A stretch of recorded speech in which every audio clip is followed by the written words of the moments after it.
Hello, and welcome to Spotlight, recorded live here on Grapple Patreon. I'm Benno. And I'm Gareth. And Gareth, it's another GRAPPLMania week. We are here for the main event of GRAPPLMania week. It is the A show of the week, aka probably, it's not even like an exaggeration. I'm not even trying to wind certain people up. Definitely the best matches we're going to discuss all week. But yeah, great way to start things, mate. And yeah, like I say, it's the ninth year, unofficially, the 8th year for Grapple. But yeah, we're in for an old grind this week once again, mate. Yeah, it's all looking fresh-faced, and no bags under our eyes or anything like that at this point. Got me beard trim today, just ready. All ready to go with the big show of the week, starting off with AEW Dynasty. I've a feeling, mate, you're going to be you might be looking a bit different by the time Spotlight rolls around next week, and getting into the full WrestleMania review of the big show and catching up on thoughts from the daily shows up until that point.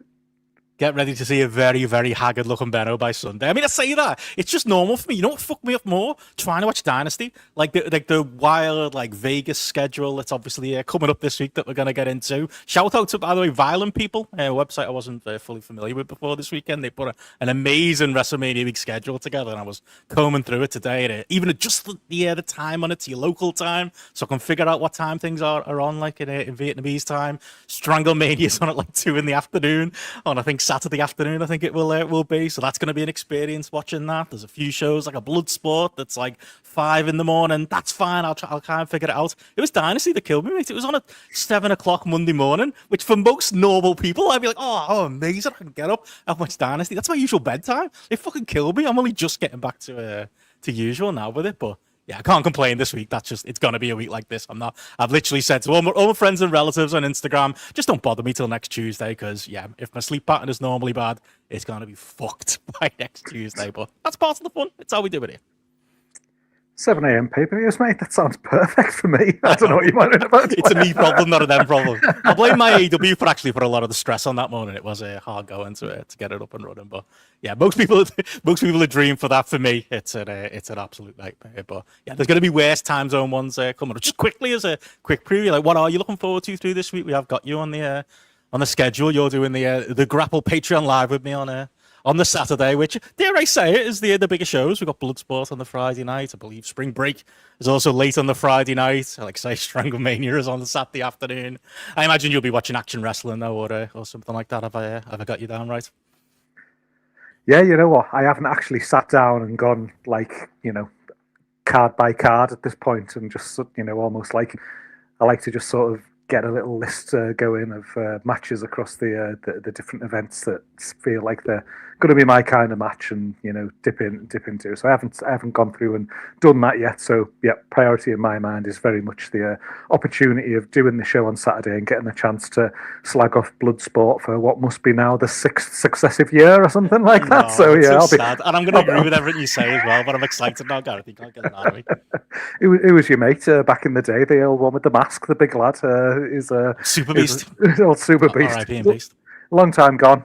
Long time gone. Well remembered. It doesn't feel it doesn't feel as meme worthy some of the stuff now that you've got I don't know if it's going to be the same this year, but WWE wrestlers filtering in there over the last couple of years and things, and people having to I don't know, worry about finishes and worry about people being taken seriously and all that. I feel like Regal looking down like an evil supervillain, just seeing how the finishes go, making sure there's a medic on hand and whatever else. Unbelievable. Yeah, I feel like those glory days that you loved so much in the early days, they've kind of a byproduct of a bygone era, aren't they? Really, those. But we'll see. I'll still. You do get the occasional one or two in there that feels a bit up to snuff. But yeah, I'm not looking forward to 3 hours of people doing the shittiest strikes from top position that you've ever seen in your life and trying to pretend that they're. But enough about Stranglemania. But yeah, I mean, main thing with that is Stranglemania will be there looking for Matty in the crowd, and then looking. Vampiro retiring. Do you think he's getting a picture with Ian? He's getting a picture with Ian. 100%. He'll be his best mate by fucking Sunday. He'll be on the podcast, won't he? I'll add him to the schedule here, probably. That's going to be happening. But yeah, I think for me, it's something where I'll be try to watch as much as I can. I like to try and get the early stuff on the Wednesdays and the Thursdays early in the week when you're still feeling sort of fresh and you're not got into your weekend commitments and things like that. Try and get as much watched as early as possible and just see some different random people, see some absolute utter shit, which can be as enjoyable as seeing something that's absolutely brilliant, you know, for different reasons. And then I think I said this on the preview show for Dynasty as well. It's just that thing about on our Discord, you know, if you're a listener who's not on Discord, get on our Discord. I love GRAPPLMania week for everybody's chipping in, watching shows, different times of the day, opinions getting thrown out. Somebody references something that you don't know what it is, so you go and check it out. It's like all part of the experience, really. You know, I think it's not some linear thing, and when you've got that chat to go and filter through, you know, see people pissing themselves laughing at something or going berserk over something like mental that's happened. You know, that's how you find your way to watching Butterbean and the likes of this world as we've seen over recent years. So yeah, that's just excited for it all, mate. Definitely. Like Candy says here in the chat, Mania is the after party. The main event is those indie shows. Although you've been saying there that, yeah, there's a show that has Rob Van Dam, Starboy Charlie, and QT Marshall versus the man on it.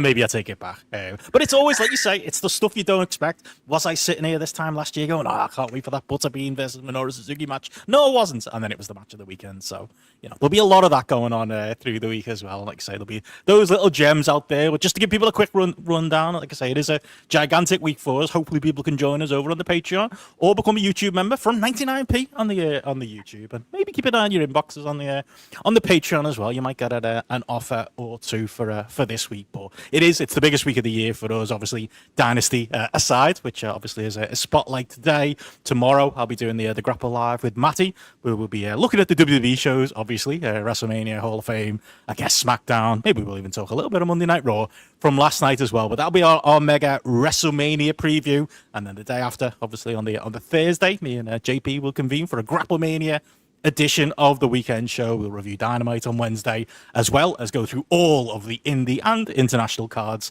that are happening in Vegas weekend as well. There's about 30 of them that are streaming, so look forward to going through all of those made up names with JP through Thursday. Then Friday, Andy Ogden will be joining me for the Grapple Live, talking, I imagine, the WrestleCon Super Show from the night before. Progressive got a card there, one of the first ones on the Thursday night. I guess we'll cover that, and there'll be other stuff going on as well, highlights and lowlights that we've both seen. And then, like you say, me and you will get together on the Saturday and chat about hopefully the better stuff of the weekend. But who knows what's going on. Matty, of course, will be checking in live on the ground, giving us Matty Mania updates as well. I'm expecting those to be daily across the weekend as well. Little 20-minute audio clips, if you didn't hear them last year, of all of his experiences, all the people he meets, and presumably a story about him and Vince Russo and Ahmed Johnson going to a bar in Las Vegas somewhere. I am sure that is coming. And then on top of that, WrestleMania Spotlight or GRAPPLMania Spotlight, however you choose to celebrate, will be on Tuesday as well. We'll review, I guess, the two smaller shows of the weekend. WrestleMania. Is that everything, Gareth? I think we're taking a long lie down after that one as well, aren't we? It'll be a little bit of a quiet period afterwards, after this incredibly busy period coming up. Yeah, I was going to say, as you get to April, you know, I always think, you know, you can't say you're not getting your value for money as a Grapple Patreon when it comes to this, when you've got the daily shows and everything landing there. And obviously the added bonus this year, as we got last year with Matty doing them live updates, which, you know, I don't want to blow smoke up his ass too much, but fantastic and just really kind of it just yeah, true, very true. It just added to the occasion, and just I almost sort of like half felt that I was there at WrestleMania as he's going through, and kind of that from the floor of the casinos, or giving you the live coming out of the you know, all the stuff just going on there, never mind the shows, just filling you in on all that background there. And you know there's going to be something wild. I mean, we mentioned Ian there on there, you mentioned Russo or something like that. You know, he's probably going to end up playing I Spy with one of them or something like that. You know, having great value. Be a great audio podcast. Audio feeds.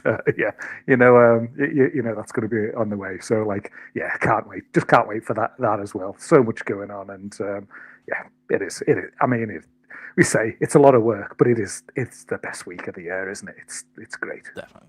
That's it. We do enjoy it as much as we put ourselves through it. But yeah, very much looking forward to it. Like I say, if you're not joining us already, please consider it. It is the best possible time to join. On top of that, you'll get the full Ask Grapple from the week before last, like Gareth just alluded to. Grapple lads on the road from the weekend with my team Gareth playing I Spy, among also recapping their shenanigans in Birmingham that you can check out too. And we've got Carl's King of the Mountain show coming up later in the month as well, which based on our group chat, I'm a little bit scared of, but that's par for the course with our Carl. So million things to look forward to. Brett Show as well, Stone Cold Crazy. They'll be coming out post WrestleMania / GRAPPLMania week as well. So look forward to those too. But with all that said, we'll get into what we're here to talk about today, Gareth, and it is AEW Dynasty to talk. And like I say, I managed to watch the bulk of it live. Did have a few problems with my AEW. I thought it was my VPN, but it seems like a few people are having similar problems with it as well. But yeah, I'm assuming you managed to do the old catch up yesterday and today. I managed to get through it. But yeah, how did you find the experience? And I guess we can get into some overall thoughts of the show. It was too long. There were good matches. Are we done? Usually where we go, but plenty of new ones to get into as well. What's that? Just pull the string on our backs and say those. No one wants to hear it anymore. It's true, and also, it is what it is. Yeah. I mean, overall thoughts for me, if you just want to get in right into it, like I didn't watch it live. I have watched it on catch up, but like I've had the fucking time of my life watching it. I know that when we reviewed the last pay-per-view, there was a lot of feedback from people sort of saying like, oh, is that like the best AEW pay-per-view of all time and things with Revolution. People were like so much so high on it, and there was elements of it that like we were really positive on. There was elements of it that we were more negative on, or just felt a bit kind of like meh about. But as far as like a start to end show for this one, I feel like I had a great time. I feel like it was a breeze. We'll moan about the length, maybe because I didn't watch the 0 hour this time. That's something that's kind of like helped out from that point of view. But start to end, it never felt like a slog to me at any point. And like the vast majority of matches, I've got like plenty of enjoyment out of, and probably as a whole, like enjoyed the matches more than I did for Revolution as well. Really, so I can't complain overall on that front. Yeah, I felt the same way. Like it was. I think there was a lull in the middle. I think there's a bit of a collision-y couple of matches that happen around the middle of the pay-per-view that happens. And obviously the semi-main event, I mean, we're going to spend 30 seconds on because, it's there for a purpose, isn't it, as far as like laying the card out. But you're right, I think it had a really strong start. I think it had a really strong finish. There was a lot of surprising, results that we can get into as well that I wouldn't have picked on my bingo card. A lot of heel wins, I suppose, is the other thing coming out of it as well. At the same time, though, it's weird. It's like there were a lot of surprises, a lot of, like I say, heels, one that I wasn't expecting, a lot of wrestlers, one that I wasn't expecting. But at the same time, didn't necessarily feel the most newsworthy coming out of it. It just felt like a really solid, good AEW card. But like, I'm with you. Like, I did think last month's pay-per-view was wildly overrated while still liking it. I think that is both of those things can be true. I think this was a step up. I think it was maybe a little less varied because there was no plunder, was there? There was, apart from one match, no blood. There was none of that nonsense. It was pretty much just straight matches up and down the card. But the highs were high, the lows weren't too low, and just all in all, I thought it was, I'd have it like somewhere in, like maybe not quite the middle is true, but maybe the upper middle, upper mid card of AEW pay-per-views. And you're right, like the length, it's always going to be an issue. It affects, if anything was longer. We always say if football was, if it was 180 minutes instead of 90 minutes, you'd feel it. If The Godfather was another 2 hours long, it wouldn't be as good. It is still a slight negative on it, but it's maybe one of the least I've felt it because of, like I say, how strong they started and how strong they finished as well. So yeah, I think I'm with you on that one as far as a big thumbs up. And I think like a big part of that is, I think they got the match placement right, sort of start to end, in terms of the way that they structured the card as a whole. And again, that's how many times have we seen that where that can make or break a pay-per-view sometimes, in terms of like your level of engagement watching as a TV viewer at home, or the level of engagement in the building as well. And and I think that's probably one of the things that again kept this feeling a bit more of a breeze to watch, is that I felt like the live crowd were with them all the way, kind of thing. Like you didn't feel like sometimes you can get to, the 17th hour of the middle of the an AEW pay per view and the crowd start to lose it for sort of 3 or 4 cards in the matches in the middle before it's something needs to happen to pick them up. And then in some instances, there's matches that are better than the crowd reactions that they're getting, but it's just because of that fatigue in the crowd based on what's gone before. And I think there's matches here in the middle of this card that may have suffered like in other buildings at other times and things like that, but they didn't because they still had the crowd there with them along the way, really. So again, I think that's another big factor for it. On that one is that the pacing of it seemed right. The crowd were good. The placement was right. So again, it helps, doesn't it? It's it's not just about the individual matches. You've got to think of it as a collective too. Absolutely. Like I say, the couple of matches I'm going to criticize, at the same time, you can understand what they've done, as far as like card placement, as far as giving everybody a blow before the next big match that was coming up. Like everything felt like it had a purpose on this one. And like I say, yeah, we'll get into the crowd and stuff. Thank you to Braden and Davey and whoever else in that Vancouver crowd that kept the atmosphere up. Davey helped off a plane. He came all the way from Vietnam and landed in Vancouver and then was straight to the pay-per-view, I'm pretty sure. So hopefully those lads had a good time there as well. And a lot of people were concerned about the venue because I think it's one of those venues we can get like another 10,000 people in it. And, they just closed off sections and fit in, 10,000 for it, but didn't sound like it. Sounded great all the way through the night as well. So that's another massive positive. Like I say, my AEW shit the bed a bit for me, so it didn't look the best. It actually looked better. I watched it like a dodge stream on my IPTV just out of I had to. I had no other way to watch it. And it was like a copy. Tell us out there if you find this as well. But like the Amazon stream they were using for it, it was a dodgy version of it. It looked incredible, like full on, like looked 4K on my shit telly in here. I don't know why it looks so good on Amazon compared to my AEW, but they line the kinks out. I did hear a few people saying that in watching the VOD. It was a bit of a struggle to get through it as well, but early days, I suppose. Don't make me have my AEW buyer's remorse there, Benno, and make me think that I should have been forking out for Amazon. You've nailed it as well in that as well. Your Triller Plus, I noticed that we've got for the indie pay-per-view weekend coming up this week. It literally expires on Monday. So when all the people from Triller grab their bags that are literally definitely by the door right now and make a run for the border after WrestleMania weekend, because that day is coming. You've already cancelled, mate. We're already out. So yeah, I won't make you feel any remorse about your decision there. You did well, but yeah, I got through it in the end, and I did manage to stick with it. But like I say, as far as the show goes, we'll run through it in order. This one doesn't feel like there's a gigantic news story coming out of the main event, but we will get there when we get there. You did tell me off air you didn't manage to see much of or if any of the 0 hour. Not a lot to talk about there. Alex Windsor and Marina Shafir was fine. Jack Perry, Mark Davis. You wouldn't have liked it, but I thought it was a good match. Thought Mark Davis looked good. I think he could do with a little bit more credibility in AEW. He's there to lose, isn't he? As threatening and as big and as muscly as he is. He's there for one purpose. I would say, though, I don't know if you saw that Camille made a return on the 0 hour. I did proper double took. I was like, hang on, is she back? What's going on? Obviously, they did the angle with Willow Nightingale and then the one in the ring with her as well. I guess she's back. I don't know what the background to that is, but excited to see Camille if not to see any of the 0 hour mates.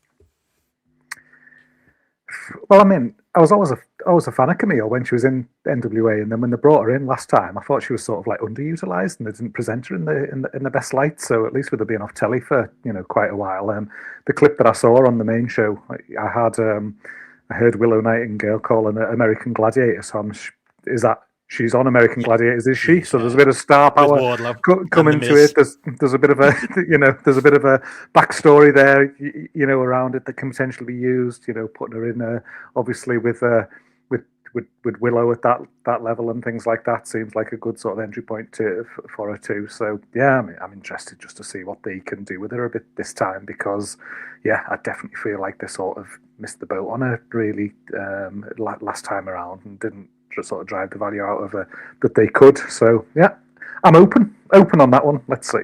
And as Platt says there in the chat, you could absolutely say that about Michael Wardlow as well when he presumably turns back up at some point. I could see that coming in it is featured as well. Might as well use the tie-in while it's a bit of mainstream pub. Nothing wrong with that. But yeah, that was the most noteworthy thing from the 0 hour, which took us into the main card, mate, which kicked off with a second pay-per-view in the row with a hot tag team match which is the Young Bucks against Okada and Takeshita, which, as we alluded to on the weekend show, seemed clearly, designed for Kyle Fletcher to be involved here. If not, he wasn't injured. That was confirmed by Tony Khan over the last couple of days. But yeah, another great choice to kick off the pay-per-view. But it felt like, for me, mate, this felt like one of those matches where they managed to blend both the story of the tag team partners who can't get along with Okada and Takeshita, looking for any opportunity to take shots on each other, and also your mile-a-minute great Young Bucks opening tag, who, I think we said that last pay-per-view go around, they really do look like they got a new lease of life right now, both just in their look as well. They look in great shape. The gear looks good again. Like, they feel like classic Young Bucks, but what classic Young Bucks should look like in 2026. And like I say, a lot of creativity there with bleeding in the spots between Okada and Takeshita, and obviously the big finish being Takeshita leaving Okada to take the fall in the ring as well. But yeah, thought it was a great open to the pay-per-view, mate. What say you?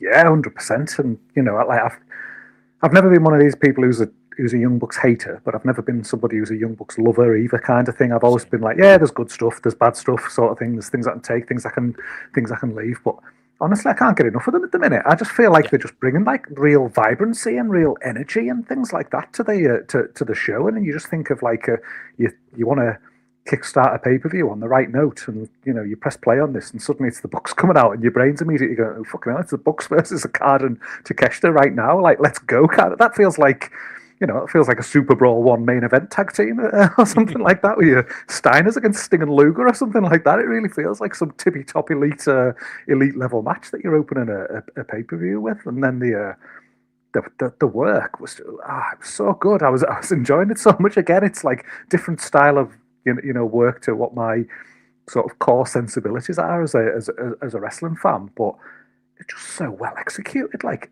everything that they done. If we're talking moves, if we're talking like transitions, if we're talking about the way that the match was put together, the order of things happening and things like that,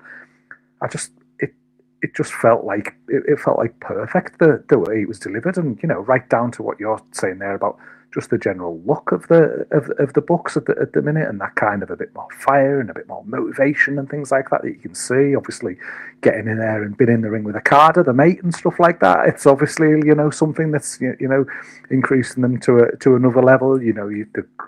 Clearly enthusiastic there to be mixing it as well was part of that Okada Takeshita storyline. So much going on there. But then again, we talked on the preview show about wanting to see the acceleration of the Okada Takeshita storyline, and good to see it pick back up again. And even in this match, sort of start to end, the way that they built it, by having, I think, that first tag that Takeshita made to Okada, where he didn't just tag him, he fucking tagged him as hard as he possibly could, kind of thing, just to try and hurt his hand a bit, kind of thing. So you had that, and then they did the double elbows, where you then had the shaker hands, so they're sort of leaning into okay, they're on the same page, but like not kind of, quite through. And then just the little spots that they sort of like filtered in one way or another, where I think it was Okada who'd been stopped from tapping out to the double sharpshooters by Takeshita, and then he's slapping him to make him not tap, and then they get into that slap exchange and things like that. Basic shit, but like it worked so well. But then back on the same page, doing the stereo tombstones right down the fucking hard cam and things like that. Just a great visual there. And then obviously you then work into the element of the match where you've got the you accidentally hit each other back to back, and then you're into proper, right, we're not fucking having each other. So it's something that they've escalated on a bit of a kind of an up-down up to that point, but then building through into obviously ultimately what would work into the finish of the match there. I loved it. I loved every part of this start to end. I just had a smile on my face to get going with the pay-per-view. Like I say, it could a lot of those spots you mentioned there, like, where they're, slapping each other or stopping each other tap. And then, like you say, they're coming to blows, all of that stuff, even down to like, what led to the finish with, Okada hitting the Rainmaker on Takeshita. It all could sound hokey, couldn't it? Like in another setting, it could be like, oh, it's tag team partners who can't get along. But like, one, people are invested in the story that they're selling with them. And two, like you say, somehow around it, stitched around it, was your great Young Bucks tag match. And like with all of the high energy and big spots as well. And like I say, a creative twist on some of those spots that we've seen a million times, but at the same time, very effective, spots to get the story driven down as well. And like I say, it made perfect sense as well for the Bucks to go over. Presumably, we're going towards something with them and FTR, if not Cope and Christian. Like we say, we've been big on that. Even if we're not big on Cope and Christian, the idea that these big tags are going to take place across these shows, and you want the Young Bucks to get a big win as well. Like they had the cake and ate it too. They had their storyline. Takeshita came out of it strong. Okada, had to eat a little bit of shit in this one, but it makes sense for the story that they're telling. And the Young Bucks look great as a team as well. It was just all jobs were done here, and it was in like the shape of a great 4-star opening AEW pay-per-view match. Yeah, and again, when you think about the finish itself, obviously, you'd had that big kick out from Okada off the BT trigger, and then you've got Takeshita stopping Nick hitting that TK driver, and then letting him go, and then letting him hit it again. What a great way for that to just sort of work into the finish. So it wasn't just like Takeshita hitting Okada or Okada hitting Takeshita or something like that, and then that leads to the finish. There's just something, just that little bit more about it, kind of thing, the character stuff, and then sticking the middle finger up in his face, as he's unconscious, kind of thing, and stuff. Just more, just little. And the book sold it well as well, didn't it? They could have spent too long at being shocked. They were just like, oh, all right then, I guess we'll take advantage of this, more bang for your buck, and then just go straight to it. The Meltzer driver, perfect. Yeah, but great stuff. Honestly, you're saying there 4-star. I'm 4.25. I had a proper enjoyed this, and totally set me on the way with this pay-per-view. Great start for the pay-per-view, and great for all of the characters involved. Hopefully we're pulling the trigger now, like you say, and Takeshita Okada, maybe Carl being out forces that. There have been some stories that it looks like it's going to be double or nothing, but I could see them holding on to All In. It'd actually be a perfect match. I was surprised. I was going to mention it through the show. We didn't get an announcement for Forbidden Door. I was checking, and I know last year was England, and it was a dirty secret. We all knew it was coming because we saw the posters that was it. Oh no, it was the light up boards that were around Wembley the year before that nobody was supposed to see. So it was like a hidden secret, but it was announced this week. Last year, so maybe we'll get something on Dynamite and some information, but it would kind of fit there too as well. I know Takeshita's technically a New Japan guy. Okada obviously has those links as well, so maybe they'll hold off it for that. But yeah, good that we're getting to it sooner rather than later is probably fair to say. But yeah, I want best of 3 though. It's not a one and done. Now that we're here, yeah. Now that we're getting into it, it is something that they can bleed across AEW, a couple of pay-per-views, and probably bleed into New Japan as well. So definitely get a bit more mileage and value out of it now. But yeah, it does feel like we're finally on the road to getting there, which again is another big plus because it's going to be, it's going to be a core part of the year. One of the biggest feuds in AEW and some of the best matches, isn't it? So pretty excited. There we go. Well, moving on from there into our second match, which was Ricochet and Chris Jericho. Obviously, much was said in the preview of this one taking place. And yeah, I'll just rip the Band-Aid off. I thought this was mostly really good. I think, there was a lot of, you could see, it's a bit like, when you watch a really good athletic punk match where he's just a few steps behind. Jericho is that, but it's maybe a few extra steps behind. And there's parts of the match where you're looking at it going what? I mean, never mind. Why is Tony Khan using Jericho in this role? Why is he in AEW? All of those questions. It's if you're Jericho, why are you wanting to take this offense? Why are you wanting to try and keep up with the kids and work at the speed that Ricochet would? And like I say, show yourself up in little moments that were there and were awkward. But those aside, as an overall picture, it was a really good match. Great finish, obviously, if we were going to talk, the decision coming out of it, which wasn't a guarantee, Ricochet going over, but I loved what they did there, obviously, with Gates of Agony, and obviously finishing off Jericho with the Lion Salt as well. But I really felt like Ricochet was the one holding this one together, doing the stretch Armstrong, making sure, speaking of Jericho, making sure he was in the right place for stuff and making sure, the more modern spots that, he's almost guiding Jericho through. But the crowd were into it.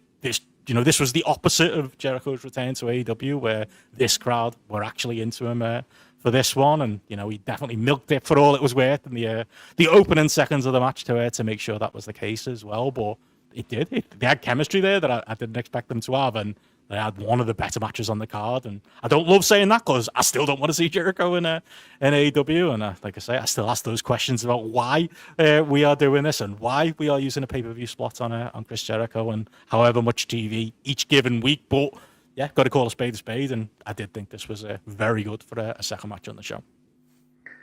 Yeah, I mean, it's one of those where this could definitely have gone like multiple ways, couldn't it? You know, when you're thinking about it, you know, we were almost like a bit apprehensive, I suppose, when we were talking about it on the preview show last week around, well, what are we going to get? Jericho's saying some things, but is that what we're really going to get when it's, you know, proof of the pudding's in the eating and all that? You know, is talking about wanting to, you know, help other people and things. But you know, again, it might be just that first night in, one and done to sort of like set the benchmark. But it felt like the work and thought that were put into this match was sort of entirely, I guess, logical in the way that it was pieced together for Jericho to take the defeat and then, you know, but be the babyface and still be that kind of strong return in person with all the stuff bleeding with Gates of Agony. But again, it did help them as a stable, I thought, you know, in terms of their collectivism and in terms of just the way some of the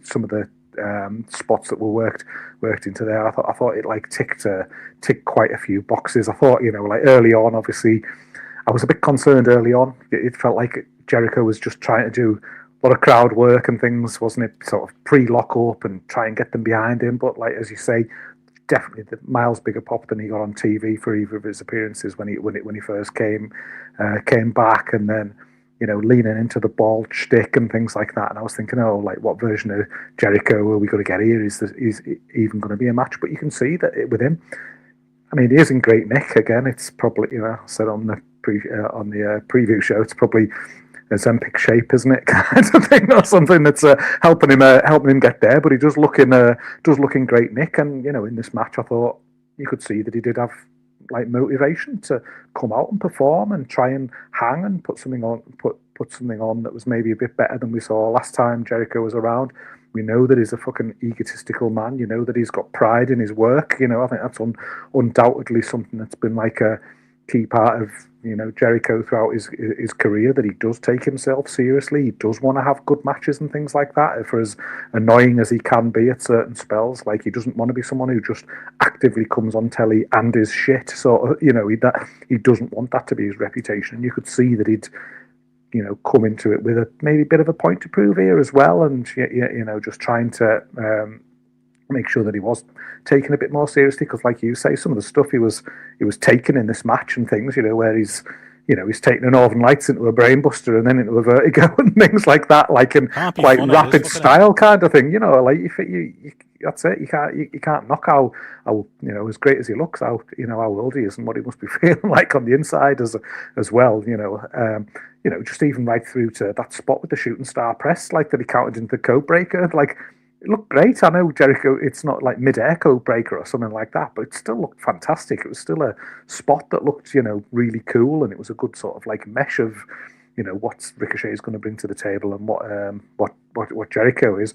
But then equally on the flip side, you had things like where he did that dive from the top rope to the outside, and like it looked like a 50-odd-year-old man jump. He looked like, keep up with the kids. You know, he sort of how like do you do, fellow luchadors? Sunk like a stone, didn't he? There was no air time there. There was no hang time. It was like, come on, it was like dropping a stone in the bath or something like that, wasn't it? The way that he hit the top of the lads there. Like a stone with a bit of a sunken middle, yeah, definitely. 100%. So they had that, you know, they had the, you know, the pros and cons there, but, you know, overall, I came out of it thinking like, yeah, that's decent enough, you know, 3.25 kind of territory, 3.5 territory, you know, I'm not going to go overboard and go higher than that. But equally, if he's going to bring some star quality to the TV, put people over and, you know, before, you know, not eat up too much TV time and have, you know, matches that are at this level, I can put up with him being on a pay-per-view 4 times a year or something like that if he's coming here doing this. I'm not ready to make that commitment. But I can see what you're saying. If we get transitioning into a world where he's at the top of the hour every single episode of Dynamite and getting feuds with people that he shouldn't be having, stepping on the toes of people's opportunities, then might have a different view overall. But I can accept this version of him and right results, for day one him coming back. So to your point as well, yeah, 4 pay-per-views here, actually, yeah. Not every pay-per-view cycle having to have something to do and having like I say, it feels like a threat we've all made up in our heads, but we all know it's coming, a Kevin Knight feud or whatever else is coming up for him. Like, yeah, I just can't imagine a world where that doesn't happen, though. Like, that's the issue with it as well. And again, I'm watching it. It's like, when we reviewed The Wrestler for Film Club, and we were I said on it, like, there's a few examples now, but at the time it came out, it was like, I don't know what this is supposed to be. I guess it's Teddy Funk, but Teddy Funk wasn't in that shape. And, there wasn't really guys on the indies doing, who were at the level of star that this Randy the Ram supposedly was in his heyday. Like, now that we've come in future, and I think we said it when we did the Film Club, it's just Jericho, isn't it? And, like, I'm watching it the same way. I'm watching the wrestler going, like, all right, yeah, cool. He's just about keeping up with Ricochet. And like you say, he's taking these bumps on the back of his head, the back of his neck, and, putting himself in harm's way so that he can keep up with the kids. But like watching the wrestling, you kind of go, but why? Like, I don't necessarily care about Jericho, and for many reasons, I don't want to see him in AEW. I'd rather not see him in wrestling, but for whatever reason, Tony Khan seems to continue to be, committed to utilizing him, seems loyal to him. But like, I am watching it going, if I felt sorry for you, like, these would be the moments. It's not pathetic's probably too strong a word, but it is a bit like, dude, come on, at your age, you must have other stuff to do. Do you really need to be taking these bumps every week on pay-per-view? Do you really need to be, putting yourself through this to keep up with the other wrestlers? Like, what is the end game of this? Like, if he'd have gone to WWE, I can see the end game, like we say, retirement run, couple of feuds with people he's not worked with, and maybe a couple of years. Like in AEW now, what? Just back on the cycle and just working through, in both terms, and working with the different young wrestlers for the next few years until his contract is up. Like, there's no like say end in sight. It's just he's going to carry on and be the oldest man on the roster, still doing this. And yeah, I don't know what my personal level is in looking forward to it, but I don't really see, other than maybe a bit of spite, towards maybe WB for not taking him on, or for whatever happened there with the contract stuff, that's actually motivating him to want to do this and put himself through this. But yeah, we're going to be put through it, I think, on the TVs, I'm sure. I can't imagine every pay-per-view we're going to be as positive as we are today. But again, got to call it what it was. At least Randy the Ram needed to do it to like pay for the lecky and things like that as well. Whereas I don't think Jericho's struggling too much on that. Go from me to where to fund, that front is he? But it's I mean, you strip it back, like, he must love it, doesn't he? He loves wrestling, doesn't he? Like generally, and that's probably like a big part of the motivation for him as well. Is that, like, he's got all these other interests going on with his his crap music and his shit films and things like that he does, and TV shows and things like that. But at its core, wrestling still probably remains the thing that he was ultimately been the most successful at, and clearly something that he's been doing it for fucking 40 years now, hasn't he, kind of thing. So it must be hard to give it up the other way. And plus, I suppose there's always a life on the road that we know he's very fond of as well. Yeah, very true. Well, moving on from there, like I say, good to see Ricochet at least, pick up the win there as well. That is a heel who should be, at a certain level in AEW, he shouldn't be the world champion. Speaking of which, we're going to get into that in a minute. But at a certain level, Ricochet should be winning matches like this. That it shouldn't be a given that, Jericho should beat Ricochet. No, he should win this type of match, and he should be kept a certain level of strong. So I like that too. And just to piggyback quickly on what you said before as well, about the Gates of Agony, this was the best use of them. Like I say, right, was it Toa Leona? I think it was him on the finish. Tell him to go for the lines. Like, they could have just ended the match there. I'm sure there was a version of the match that was laid out like that. I was like, no, just do. And it was a little bit cinema, wasn't it? A little bit, let's stop and have a little talky moment. But I think it put over Ricochet as a bastard, and it put over them as, actually having consequence to the match as well. So yeah, I thought that was a stroke of goodness as well. But yeah, moving on from there, speaking of not needing to main event shows, Darby Allin versus Andrade was next on the show, I believe, obviously, with Darby Allin headed towards a world title shot, which, spoilers, is now happening this week on Dynamite on Wednesday. And a few people do seem to, I don't know if you've seen the discourse, Gareth, believe that he might be winning this one. Might be an easy way to jolt interest in a rematch at Double or Nothing with MJF. I could see that being maybe a road they go down. But like we said on the weekend show, maybe at a point right now with Darby Allin where maybe the least invested, at least in him as a character, or his world title dreams, or really him being anything more than the really good level he is in AEW, but that doesn't change the fact that I still really fucking enjoy Darby Allin as a performer, and I thought this was a great example of this with Andrade, who's been on a great run of form himself through the year as well. Car crash match, like I say, with some great scary spots with Darby in there as well, and yeah, all together, you know, there's a story to tell in there with Darby, so of course he had to be the one to go over, but as far as a route to get there, this was a match that felt a little bit, to me, at least when we talked it on Weekend Show, surplus to requirements. But I've seen people talk this up as the match of the show. I wouldn't go that far, but this was really good, and it came at a point where I think, the card was just giving you hit after hit. Absolutely, I fucking loved this again so much. Like I got so much enjoyment out of this. Like I think again, keep coming back to talking about it on the pre-show. We talked about it maybe been like a different style of match that we've had, from Darby Allin compared to a lot of his recent pay-per-view matches that he's had to have. And while you still got your big car crash spots and things from him, it was a different style of match, in terms of the way it was pieced together. I think it worked well. Been so high on Andrade this year, and like fuck me, did he deliver again? He's so good. Like easily the best version of him that I've ever seen. Right now, what we've seen over the last 6 months or 4 or 6 months, and again, I just thought that just filtered through into this match, and they almost just, to me, they felt like, the chemistry almost like a dream pairing, like between them, because again, it's one of those that it's almost like no guarantees when you've got somebody who works like Andrade style and Darby Allin style. You've seen plenty of matches over the years where it just doesn't click for whatever reason when you've got people come at things from a different perspective, but here, I thought it worked really well, and I thought some of the spots that they worked in here between them just felt kind of like really fitting for both characters and the way it worked. I mean, I just loved the early like physical dominance of Andrade, because obviously he is just like physically just such a bigger threat than Darby Allin from that perspective. So where he's just dominating him early, and that fucking deep surfboard that he had where he's just pulling him back by the head hard, like, and Darby's obviously body shape and things like that made it look almost twice as deep. I thought that was fucking great. But then immediately you've got Andrade in the ropes doing like the tranquilo pose, and Darby and that fucking cannonball sort of spear to him as he's like in the ropes and then to the outside. It was like, there you go. It was like two like ends of the spectrum almost in terms of piecing things together. But it worked so well for them, and I think that fed into some of the other spots that they worked through the match. That like that sort of crucifix bomb from the top that Andrade hit, that Darby rolled straight through into the crossface. Again, that was just hit so perfectly, and the roll through was just time to perfection. Looked absolutely great, kind of. A lot of this stuff, considering you haven't got like work program after program, you just couldn't see the seams in front of different things here. And then you had like things right through to even just things like the visual of Darby just like spitting up that bit of blood, after he'd sort of been hit with the knees from Andrade.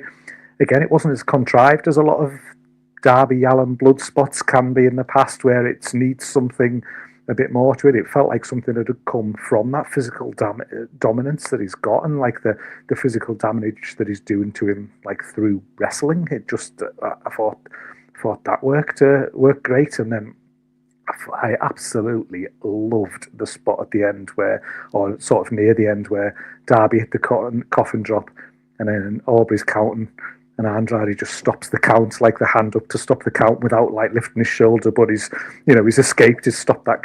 What a good spot that was as well. It just worked. The crowd just felt like bit with the reaction sort of thing. It was I loved it so much of this. This just felt like the kind of match that when we like putting mixtapes together down the years and things, and you just want to throw a match there that's a certain length that whack this on there, and everyone who watches it's probably going to have a good time, and there's enough in there to get your teeth into, but it's still something that's just like high action, high tempo, and it was coming off the back of being pleasantly surprised by the Jericho match, and then the opener being so good. You just this is what made the pay-per-view just really start to feel like a breeze. You're 3 matches in and you're like, fucking hell, I've enjoyed the arse of all 3 of these matches so far. Yeah, and like I say, Andrade he's still got those little habits that I don't love, like, that he has to do the spot with the girl in the crowd every match. Like I've been to wrestling shows that aren't always girls that look like that in the first couple of rows, but apparently they're all when Andrade is around.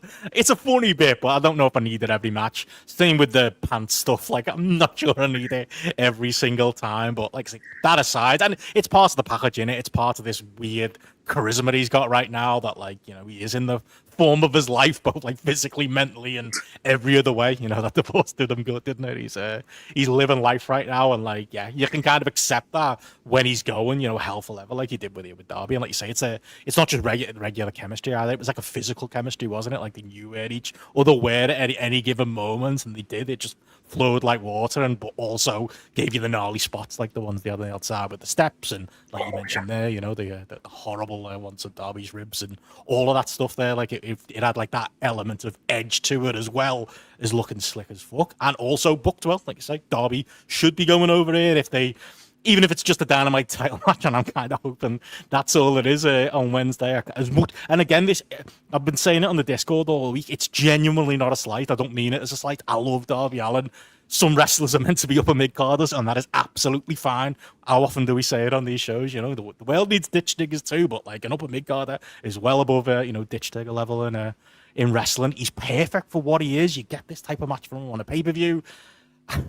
I think it was 2 years ago where I might have half been interested in a Darby Allin, title run, or even it was a serious title threat. Like I think a Dynamite title match is fine. I think I will take that. MJF wins and we go to the pay-per-view. The idea Darby might win, which, like I say, a lot of people have been talking up to, boost interest maybe in a rematch at Double or Nothing. Maybe I could be sold on that. But like, yeah, he's as we've said before, he's homicide in ROH. He's that guy who, if he does win the world title, he should lose it immediately. But I'm not even sure the argument is there. Like, I like him here. I don't want to see him further up. But yeah, it feels like, Tony Khan had those plans, didn't he? Everest got in the way of those plans, and we were always potentially going to circle back to them if reports are true.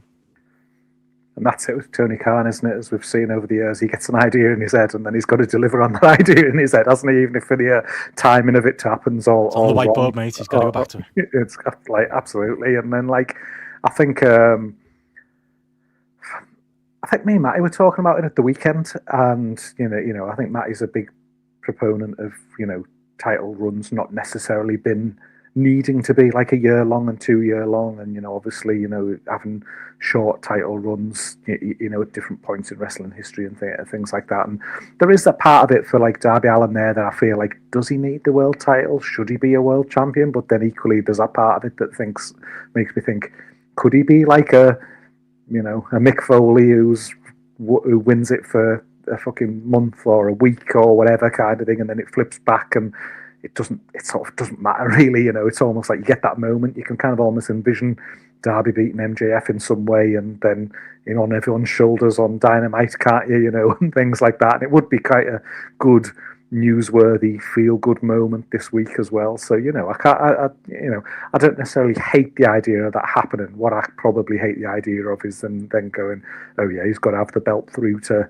this pay-per-view or something like that. I think it is something where it needs to be a title win for the moment that's then flipped back the other way. And I always go back to, I remember seeing like an interview with him that was like outside of wrestling. I think it was on like a news podcast or something like that, and it was sort of after he'd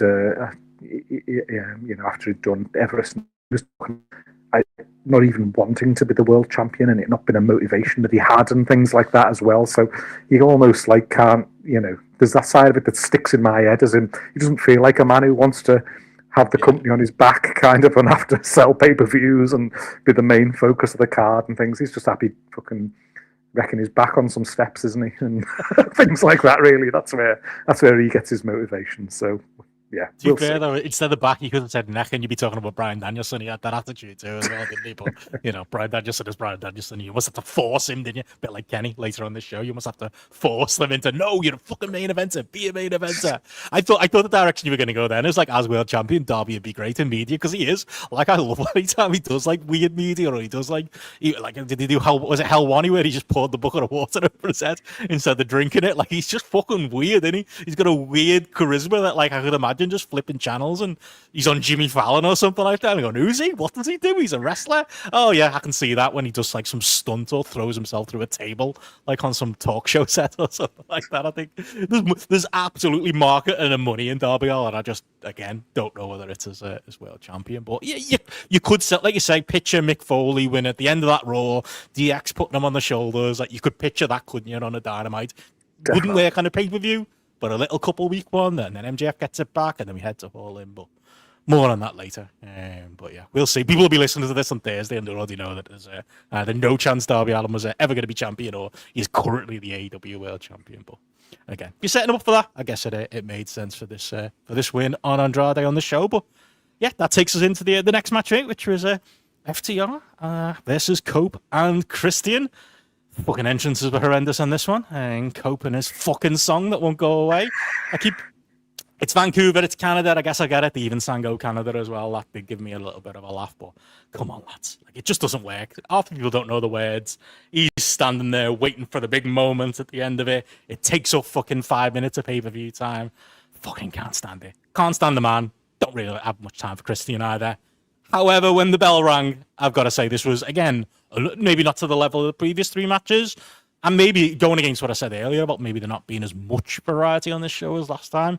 This was a different match to what came before. This was kind of your traditional standard tag, really, wasn't it? The FTR blueprint fitting in, Cope and Christian and their WWE-esque stylings in there as well. But really well worked. I thought the MVP of the match, again, I don't like giving too much credit to wrestlers I don't like. Stokely was awesome in this one. Continue to love the pairing with FTR and everything. All of the creative spots with him, obviously leaning into the finish as well. We can talk too, but yeah, felt like a good old-fashioned tag match. And as we said earlier, yeah, this feels like a high-level tag feud in AEW, which, for how many years did it not feel like we had a tag division that had any high-level teams in it right now? Like, I'll take it while it's being served up, even if some of the people involved aren't necessarily always the my take. But yeah, another very good match, I thought, Gareth. Again, I really, really enjoyed this match, and I think the a big part of it is you reference there is just that kind of classic tag match structure. I think that a lot of AEW tag team is indie style, isn't it? Really, kind of where it just ends up being a bit tornado tag, and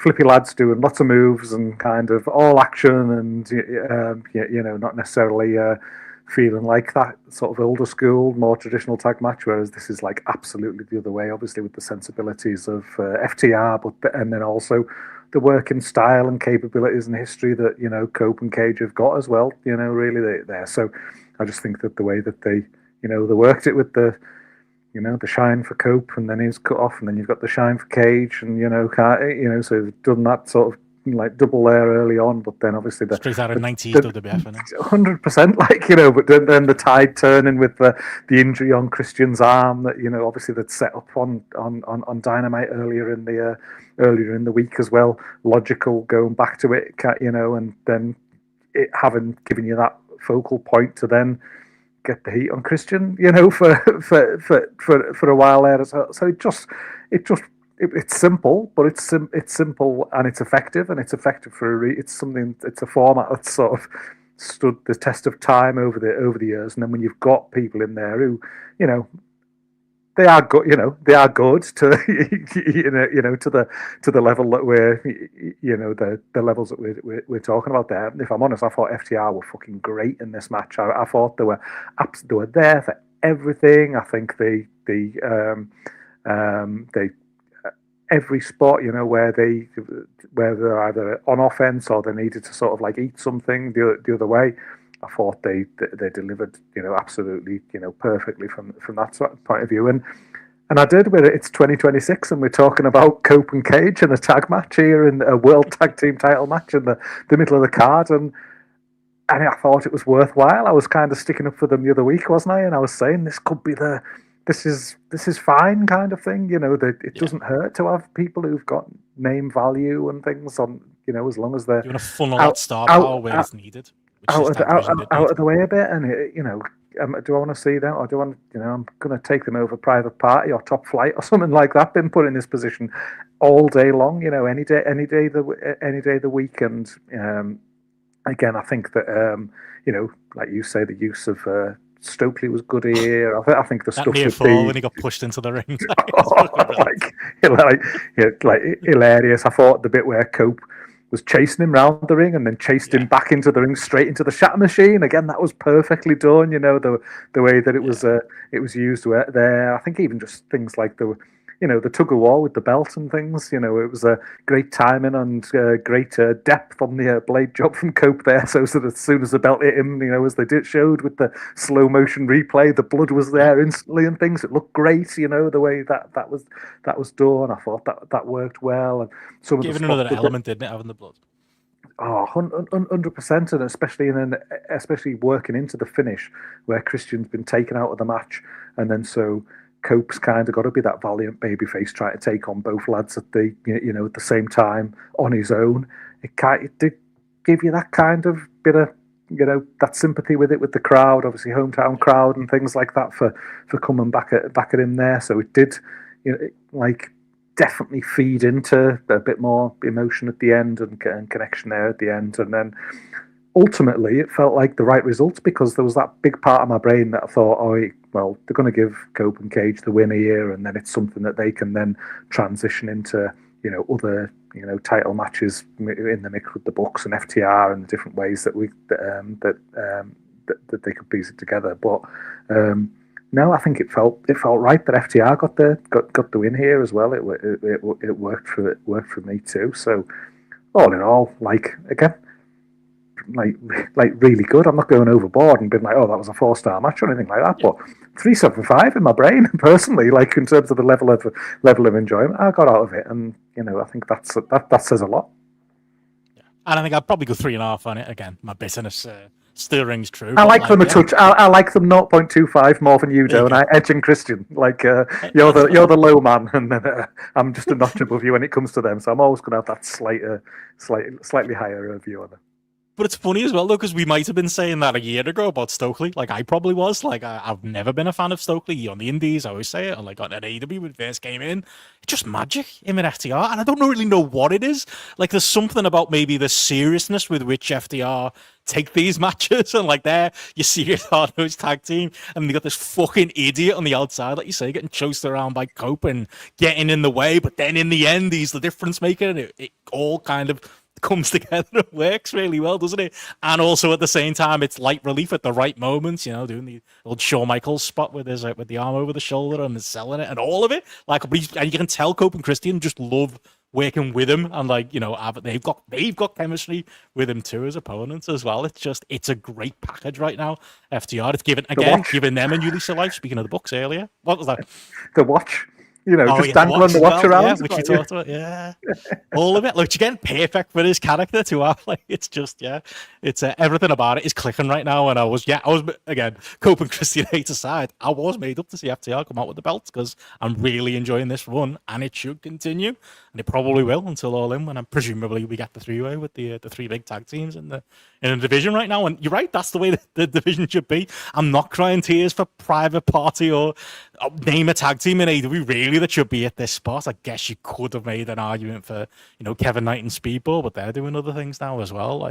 Perfect use of the tag division. So yeah, really, really good stuff, I thought. And yeah, that took us, speaking of Kevin Knight, into the Casino Gauntlet, which was up next, or as I've got it on my notes, the Collision Gauntlet, which we had here, which was very collision-pilled, I think, with the people in. But again, it's for the TNT belt, so of course it's going to have TNT belt level people in it. But I don't know, how do we even break this one down, Gareth? We talked about it on the preview, didn't we? That 2 pay-per-view cycles ago, we had the Casino Gauntlet. I know here's another Casino Gauntlet, and I do feel a little bit like I'm done with Casino Gauntlets at this point in 2026. But Yeah, there's some creative spots here. The right man won. We'll see what happens with Kevin Knight and Speedball. Seem to be telling a bit of a story there. I'm glad to be wrong. Ciampa didn't win. Outside of that, I'm not sure really what you can say about these things, but maybe you got more out of it than I did. Yeah, again, it was all right. It wasn't great, I say I think I was saying the other day, it's one of those in the building when you've got this type of match. It's great, isn't it? You're getting that you're getting the countdown, and you're getting the people come out and things. And then here comes like things like that. Hey, El Clon was the best. Because his music video makes it look like it's like a surprise person coming out. Oh, it's all dark. Who's it going to be? No, it's just El Clon. Just him from Collision. Here he is. Don't knock who are you? Doubt El Clon. That exchange you had with Bandito, I was on the edge of my seat. It was a good stuff between the lads there. But I think one of the we talked about obviously the format of this match, and then this idea of it being important to get an earlier draw in the match, and because in theory it can be won at any time, can't it? Before multiple people have joined the match, and I thought they were going to pull the trigger on that early on. I think you had Ciampa, you had Roosh, who had that sort of. They had a good start. It was really hard hitting. They were proper laying it in them too, early on, and I thought it was a good way to get it going. But then when Bandito came down, and then it looked like he was going to his finisher, and then Roosh cut him off, and I was thinking, just do it, just pull the trigger on this and have it done in 5 minutes, because then you pay off this idea of the match can happen at any time, and then in the future it does give value to the idea of being drawn number one or being drawn number two, and making you believe that that reality can happen, rather than it become like a 10 person match, which obviously they didn't do, kind of thing. But I just that bit I did bite on that for a second there, that maybe they were going to do that, because again, on the back of when you have ran them frequently, then you do need to mix it up, don't you? And it'd be great to just have number two beat number one, or number three beat number one, or something like that, quite rapid, and you've almost got the lads in the back oh, we never got a chance to get in, because they wrapped it up early. It's a new dynamic. But then shot a gorilla, there's 60 fellas and extras all going, oh, damn it. Glacier should be back there or something like that. Yeah. Damn it, this was my time. But again, he's you talk about that, and you talk the lads who are involved, they're kind of who you'd expect to be there and involved, and probably beyond the Bandito spot. I say I did enjoy that exchange with El Clon. I think the lads who came a bit later on in the match, there wasn't a whole host there. I thought there was some decent stuff with the double team with Pac and Daniel Garcia on good old El Clon as well. And I think, but it just ended up being something where you're just waiting and just sort of looking for the finish. And it was for me, obviously, I'm strapping up Wheeler Yuta. If I'm getting half a chance, I'd have been going with that. But the reality, I think, is the way Kevin Knight has performed over the last sort of 6 months and been presented on TV and things.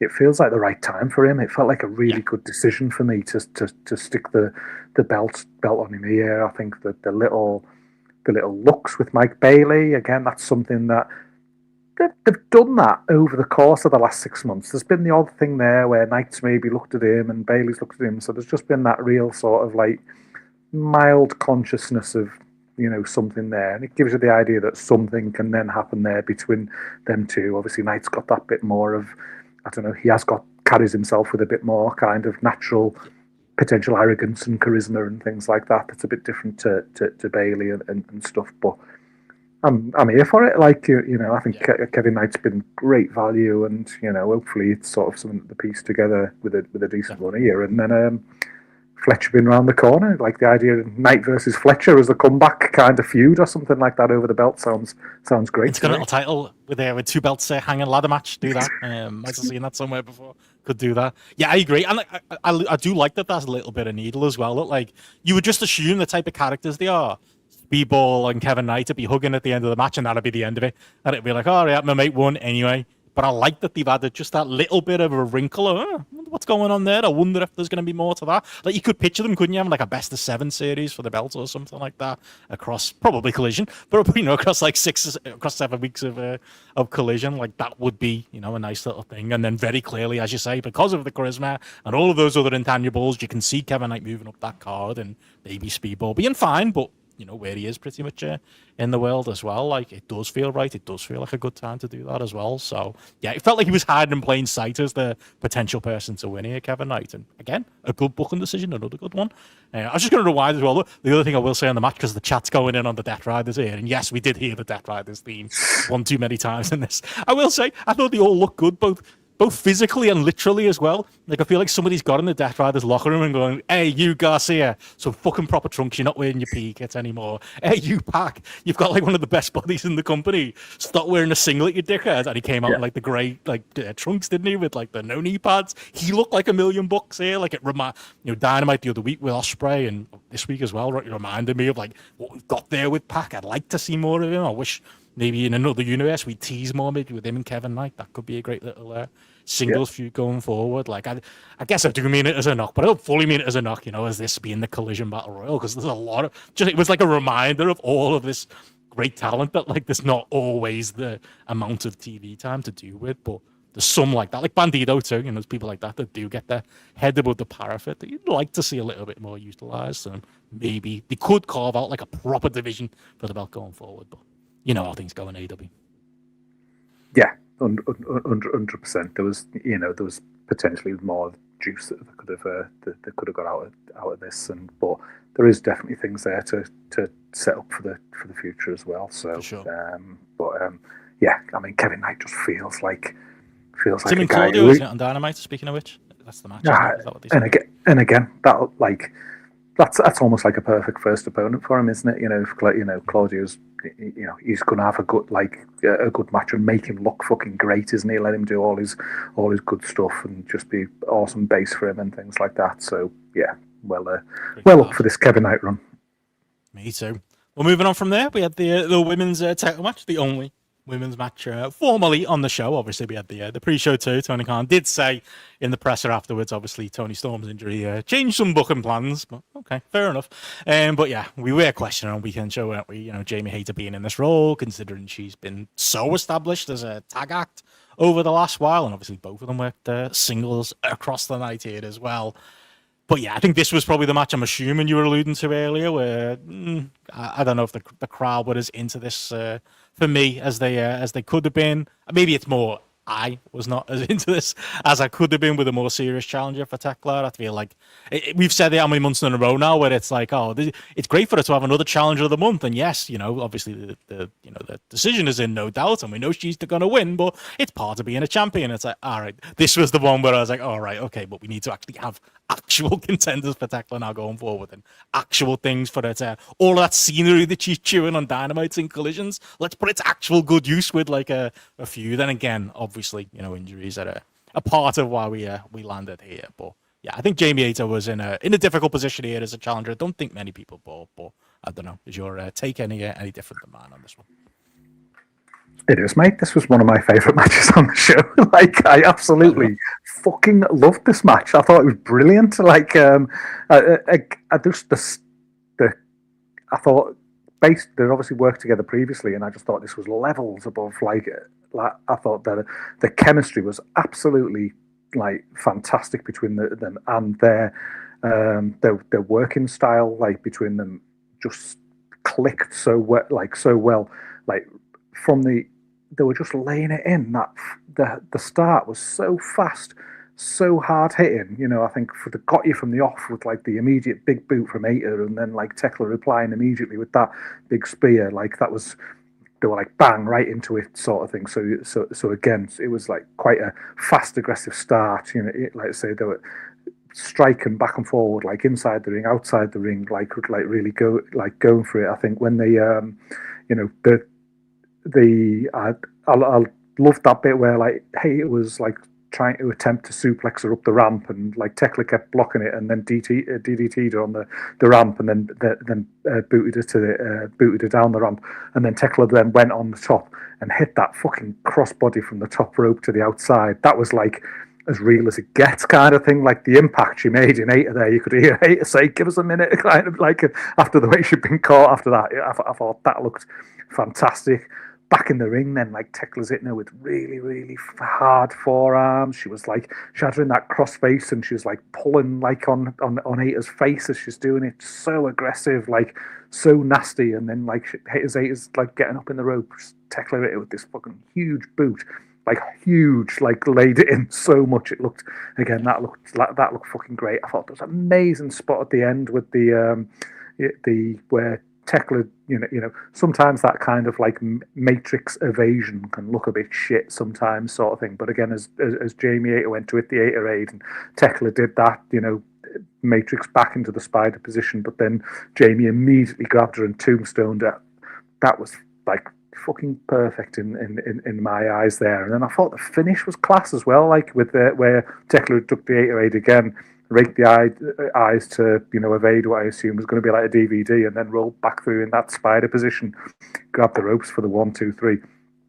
I honestly had such a great time watching this match start to end. I thought it was fantastic. I thought it pieced together brilliantly. They fucking knocked the absolute shit out of each other for the whole match that I loved. Nothing felt kind of contrived here, even with some of them spots. And then it almost felt to me like that by the end, I felt like, oh God, this is what Jamie Hater needed. You know, she was so over, wasn't she, before the injury? And then she came back and she sort of feels like she's been treading water a little bit. And then I felt like this was the most star performance that I've seen from Jamie Hater, even in defeat, in the entire time that she's been like back post injury as well. So having done the preview show with you, going like, why are they even having this match? They've worked together in the past. They've been building her as a tag wrestler all this time and things like that. I got to the end of this match and I was thinking, get her out of the tag division. let's keep this feud going. Let's establish this and like you know put a bit more juice on this between these two, because I just want to see them go at it again and again. Oh, loved it. I guess it maybe had you written all over it. I was wondering going into it if this was the one, but I think for me, like, I enjoyed, like, say the early part, like you say, the hot start. When she was on top, because she just hit so hard, I was very into that. Personally, I just couldn't buy into Jamie Hater. I think the bits of her in control lost me a bit. It felt, like I say, a little bit aimless as a brawl, as far as, like, to me, it did feel like the bit where the crowd maybe weren't as invested as they could be, and I didn't love the finish as much. I almost feel like, I mean, again, maybe it's just my, you know, Barbie and different for Jamie Hater here. I would think just Tekla going over straight in this one. But again, I guess it fits into, you know, the character that she is at this point. I feel like maybe save that for meatier competition going forward. But yeah, styles make matchups and styles make taste as well, mate. And yeah, I could see this being one of yours. Yeah, and well, just even when she got the win then, and she was like on the outside of the ring, sort of, you know, and the camera's in her face and she's looking up and she just looked like the sneakiest little bastard in the world kind of thing. And I was just like, yes, that's exactly what you should look like. You know, it was brilliant as like Jamie's shouting, "You motherfucker," to her from the ring. Like, again, just got one over with a sort of dastardly underhandedness, like boss. Like, just, yeah. Great, the tough great those stuff. Finishes are, because I think I've described them on here as like the pop the balloon kind of finish. I think because emotionally it's supposed to feel like a letdown, it's hard to not feel like the letdown emotion kind of at the end of the match, so it doesn't always work for everybody. But yeah, maybe you could say that it works for their character there as well. But she continues to be one of the strongest things on TV, like I said at the top. Just want to see her get more serious stuff to get her teeth into, and I'd rather, for me, I do agree somewhat with what you're saying there about Jamie Hater. I would actually just rather get rid of the Brawling Birds shit, like the chat is saying there, get rid of the Brawling Birds Rovers return or whatever it is. So we're supposed to be backstage. Like, it looks, somebody said it on the Discord, it looks like like the American version of, we got Paddy's Irish American pub, and it's like got some green glass and a couple of pints of Guinness or whatever in front of it. Like, it's like, I don't think we need the APA, but it's the Brawling Birds in AEW. But something tells me it's coming. Yeah, we don't need to see Jamie Hater sinking half a pint, do we, before she goes out for the match? Hopefully it was non-alcoholic. Fingers crossed. Jesus. It was sometimes with Steve, just not always. But anywho, there we go. So there was that, and that took us into the business end of the card, and obviously, Moxley and Ospreay was next. I was maybe expecting the trios, but makes sense, obviously, as far as keeping the crowd going, and Mox Ospreay, I absolutely fucking loved it. I was against them doing this. I was against the end of Forbidden Door last year with doing the angle with taking Ospreay out when we all knew in real life Ospreay needed to take time out. I was vocal at the time about the fact that the heat wasn't needed, and who knows where these two people are going to be when he eventually comes back, and whether it's something you really want to ignite again as a feud, or it's going to be something forgotten, like was it Swerve and Cope, or there's been a couple of those in AEW history where we've kind of let those threads go. And then Ospreay's came back, and we've had, like I say, the Pac match on TV a couple of weeks ago. People didn't hear me talking on Weekend Show. Absolutely my favourite match of the month. Absolutely love that. It's given Ospreay a bit of direction. I think, it's given the other Death Riders something to do too, but it's given Moxley something to sink his teeth into. And it felt like, this was the coming together of all those elements in that, like, the other thing that I absolutely loved about this in execution too, as much as I was looking forward to, I think this benefited from the 20-minute time limit. It was coming at the point in the pay-per-view where you could have been forgiven for, well, it's Ospreay and Moxley, isn't it? So 45 minutes, lads, go out there and tell your best story. No, the story that they were out there to tell, which is, from the bell, Ospreay hitting the hidden blade and not even going for the kill with Moxley, like wanting to like play with his food and knowing he had the 20 minutes to play with to continue to enjoy it, but that allowing Moxley to get back into it, and then Moxley, as I'm sure you're going to break down, going after the neck, and but the viciousness with which he went after the neck, and then Ospreay's own hubris, or I guess want for revenge on the outside, looking like he wants to go for the Tiger Driver on the steps, being reversed into the pile driver from Moxley, which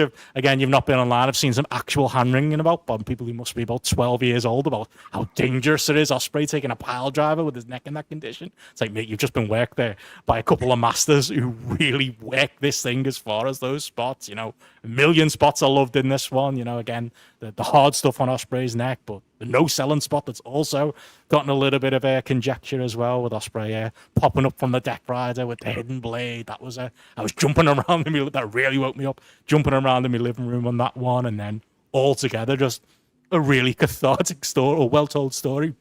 Yes, the goodie didn't win, but like he went out on his sword, and it was the baddie, I guess, situational baddie. I guess Moxley is when he's working with Ospreay. His game plan working, and Ospreay, maybe this being a match too soon for him, maybe him coming back too soon, and maybe he's not over the neck stuff, or maybe he's just not getting going again, like the Jericho story, him coming back and losing to Ricochet, made all the sense in the world for him to lose it, even if, again, the other conjecture that's been out there is LOL, John wins again.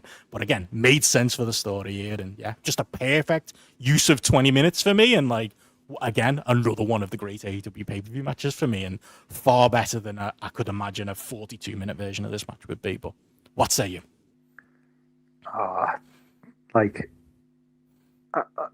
I thought this was absolutely fantastic. Like genuinely one of the best matches that I feel like I've watched in a long time.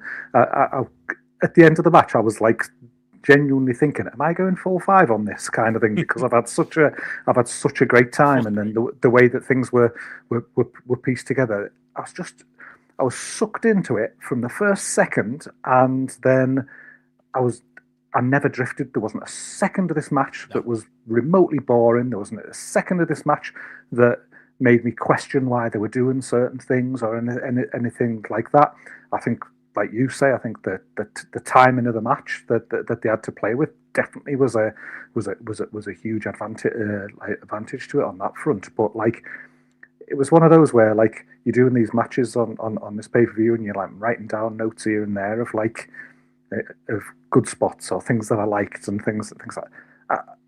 I practically nearly went full retro on this one kind of thing, when in terms of like just the way it was like pieced together, and thinking about that whole mentality of from the start of Ospreay's here to fucking batter him, not beat him, like it was so well done, right from the not going for that cover with the first hidden blade, they getting over the time factor, kind of like looking at his watch almost, that side of thing. Got the crowd bought into him, like immediately they're just singing his name, like massively from the off, So right away they've just got Ospreay, right there, totally behind him. But then the aggressive style that he was just, the things he was hitting him with, like so early on, where, you know, again, you talk about like the blood in the Darby Allin there, where he's hit the second blade and like Mox's mouth's bleeding and things like that. It's not your classic Mox kind of juice job or something like that. It looked like it had come from hard way from, because of the aggressive style there, and it just like it really sort of leant back into it, where you're right through into that point early on where like Mox is going for that desperate triangle off his back kind of thing, because Ospreay's just mauling him, just like batter him so much, but then Ospreay's just able to just scoop him up and just like smash him with the power bomb immediately, and then on the outside straight into the steps, and like I was just like Ospreay looks like a fucking right ass kicker here kind of thing, which again, there's people out there, there's morons out there that think that they've got in their mind what they think the style of match that Will Ospreay works kind of, and then he's so versatile in so many different ways of working, and then turning on like he genuinely looked like somebody who was going to kick your fucking head in because of the aggression that he brought to the table. Like, loving that so much. But then obviously the neck being that like pathway to Mox to then get the upper hand, because Ospreay is not 100%, because there's that perception, has he come back early, and then just like everything about that Mox was doing there, the paradigm shift to the outside, the sleeper suplex to Ospreay, bending him back in the ropes, by his neck. Again, that immediate targeted attack once he got that window of opportunity to just go to the neck, and hitting him with stuff that was big, or it was things that looked like vicious or really nasty there. And that's when you then got Ospreay like turned back the other way. So it started off with that aggressive approach to the match.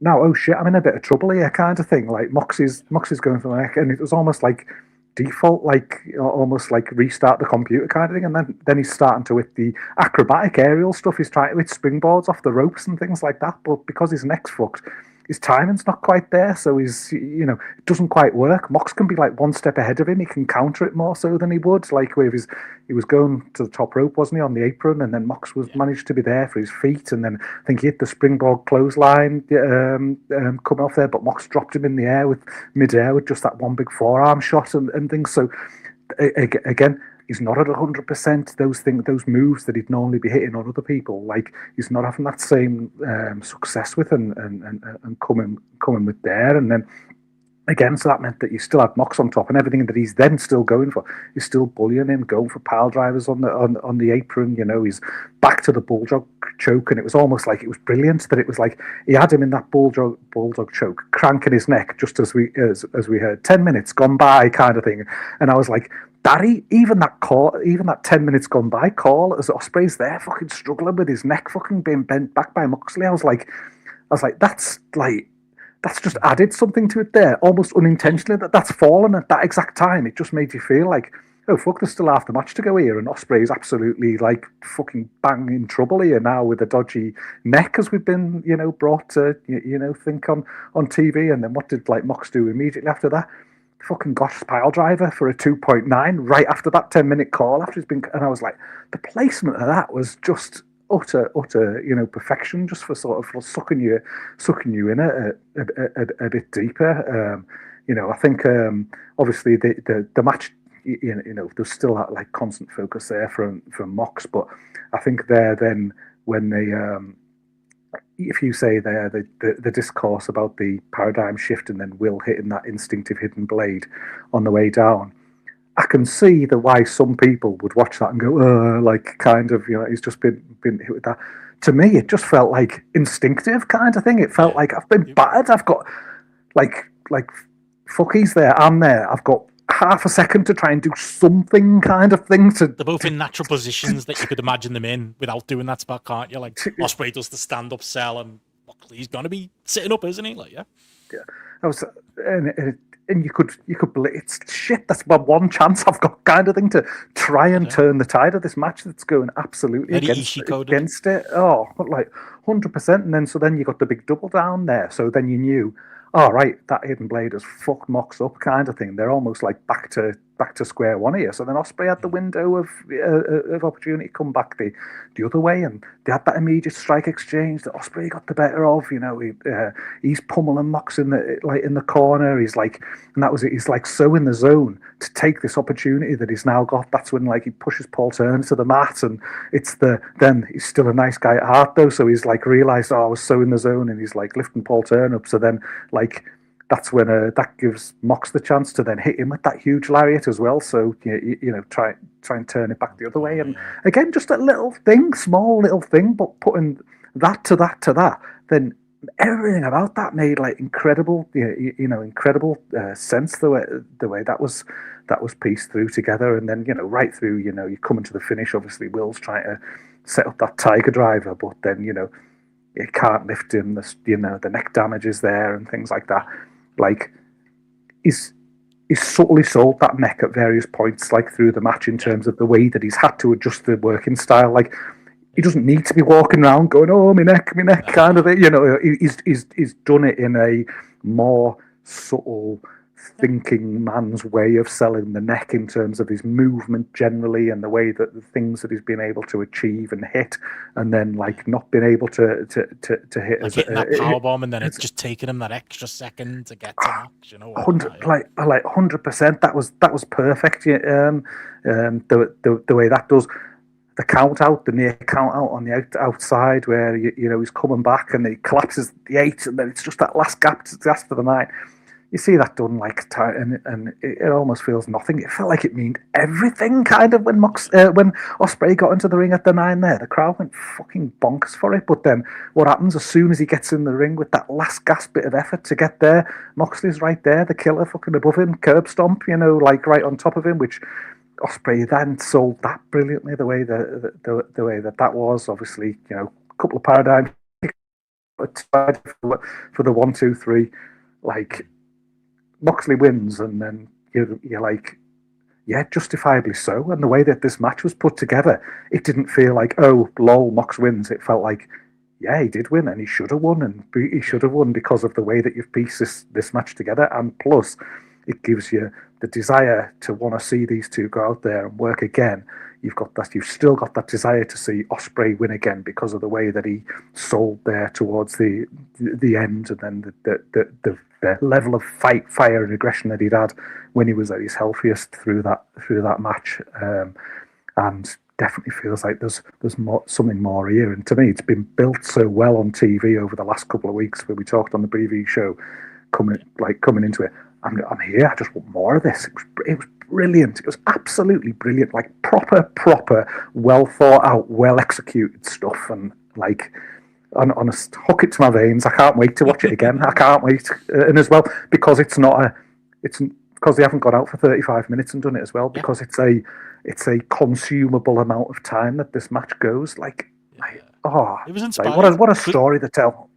Yeah, because this was originally like advertised as a non-title match. It got switched to being a title match, which makes it a different type of match, makes it that 20-minute time limit as we're talking about. And I think it was to the benefit of everybody that they went that route. It made me, like I said on the weekend show, made me question it. I was like, is Ospreay gonna have to lumber this belt round now if he does get like the big babyface revenge win? Not thinking about, no, this was the much better story to tell, and it was like, to everything you've described there, like absolutely, like again, all of those spots brilliant. Like Stars Clash one really stood out to me. The powerbomb spot you mentioned stood out to me. But like I say, it was a story they were telling around that, down to, as you mentioned, the pile driver on the steps.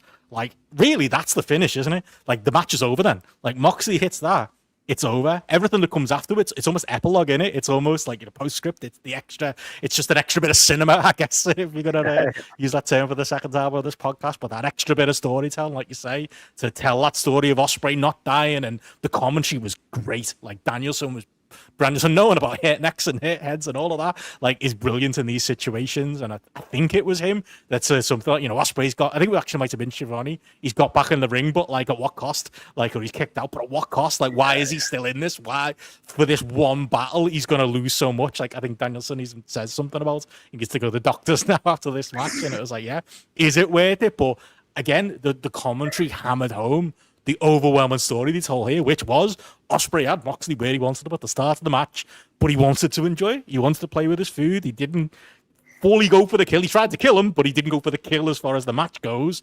And then that's what cost him long term, and bleed that into obviously the story about the neck as well. It's like, you tell me wrestling matches can't be storytelling. This was storytelling for the 17, 18 minutes, however long it went. It was, and like I say, the commentary was glued in with it too, added to the story rather than took away. And both people coming out of it now as well, more invested in Mox and Ospreay. I presume at some point Mox is gonna be a proper babyface and they're gonna shake hands over all this stuff somehow.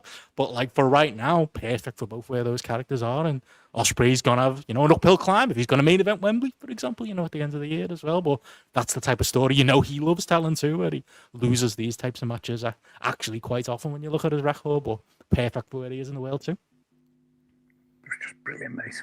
Just brilliant. It was one of the good wrestling, isn't it? It's one of those like it is where I got to the end of that. The Pac match, by the way, because I fucking love that on TV the other week. Like, obviously not to this level, but what a great TV match! Yeah. Like great stuff. But it's one of those matches that you get to the end of, and you do think like I'm so glad like you stick with this. I'm so glad that this is like that's like for the all the stuff that disappoint you or is like average and things like that along the way. I was so locked into I was so locked in for 20 minutes, just like pure, just like, like mouth open, taking it all in, it's what makes it good to be a wrestling fan when it's done that well, that it can just engage you on that level and like care about what you're seeing in front of your eyes. Like brilliant. Yeah. Like early contender, mate, for my match of the year. Yeah, I was going to say, Ospreay the man disappoints you a lot, listen to our audio the last while for, the real stuff there. But as a performer, as somebody on screen, like undeniably, probably the best wrestler in the world. And yeah, it was on display here, absolutely. Which takes us into, I don't know if that's a segue into the next match. The conglomeration, Kyle O'Reilly came back and they wrestled the dogs. Thoughts? A piss freak match, which again was literally used by one of the wrestlers in the match to have a piss. I used it to have a piss. It was a great one. It was very well needed after that match. And yeah, Gabe Kidd apparently might be out for a while, which actually is a shame. But any thoughts on it? Like coming out, it was funny. I was like, I literally had the thought. I thought, you know what, the dogs would make some really good trio champions. And then they had the belts, and I was like, oh yeah, they won on Collision that I haven't seen yet. Okay, that makes sense. Like, but that's just where they are in the world. Speaking of like wrestlers who are surplus to requirements, like they really feel like the wrestlers that Tony Khan has signed, and I'm not 100% sure he knows what he's ever really going to do with. Forbidden Door aside, where there might be something meaty for Gabe Kidd there, but. Yeah, this was a match. Kyle O'Reilly, I guess it's a nice real life story, but can't say I necessarily want to see him. Orange Cassidy bores the teeth off me at this point, if that's a phrase. And Roddy Strong, yeah. Last time I wanted to see him was probably 20 years ago, for all being honest. I say that. Yeah, he definitely had some bright runs across the last 20 years, but not particularly interested in him right now. But a press break match that was there for a reason, as we said earlier. Yeah, like... If I said that match before and I started to like write notes and I couldn't stop kind of thing, this was a match where I've basically got no notes beyond someone smashing a door in, someone fucking a sofa and someone pissing on a sofa kind of thing, and but like that's a good time to say. That just like nothing about it. This wasn't even a match that you'd be like, if it's a main event Collision match, isn't it? Kind of thing where you'd be kind of half watching as you're doing something else on your phone, But that's I would say, I would say that it was good. Coming back to that, one of the early points on the show today, it was good placement on the card because separating. Well, what else could have been the match that had come before and that. It was the only match worthy of being in between the main event and the best match on the on the card. So yeah, just a little throwaway. Let people get excited for what was to come. And we've got new trios champions. Great, that can flip it back and forth between these lads all year long for all I care about this division or the lads who are performing in it.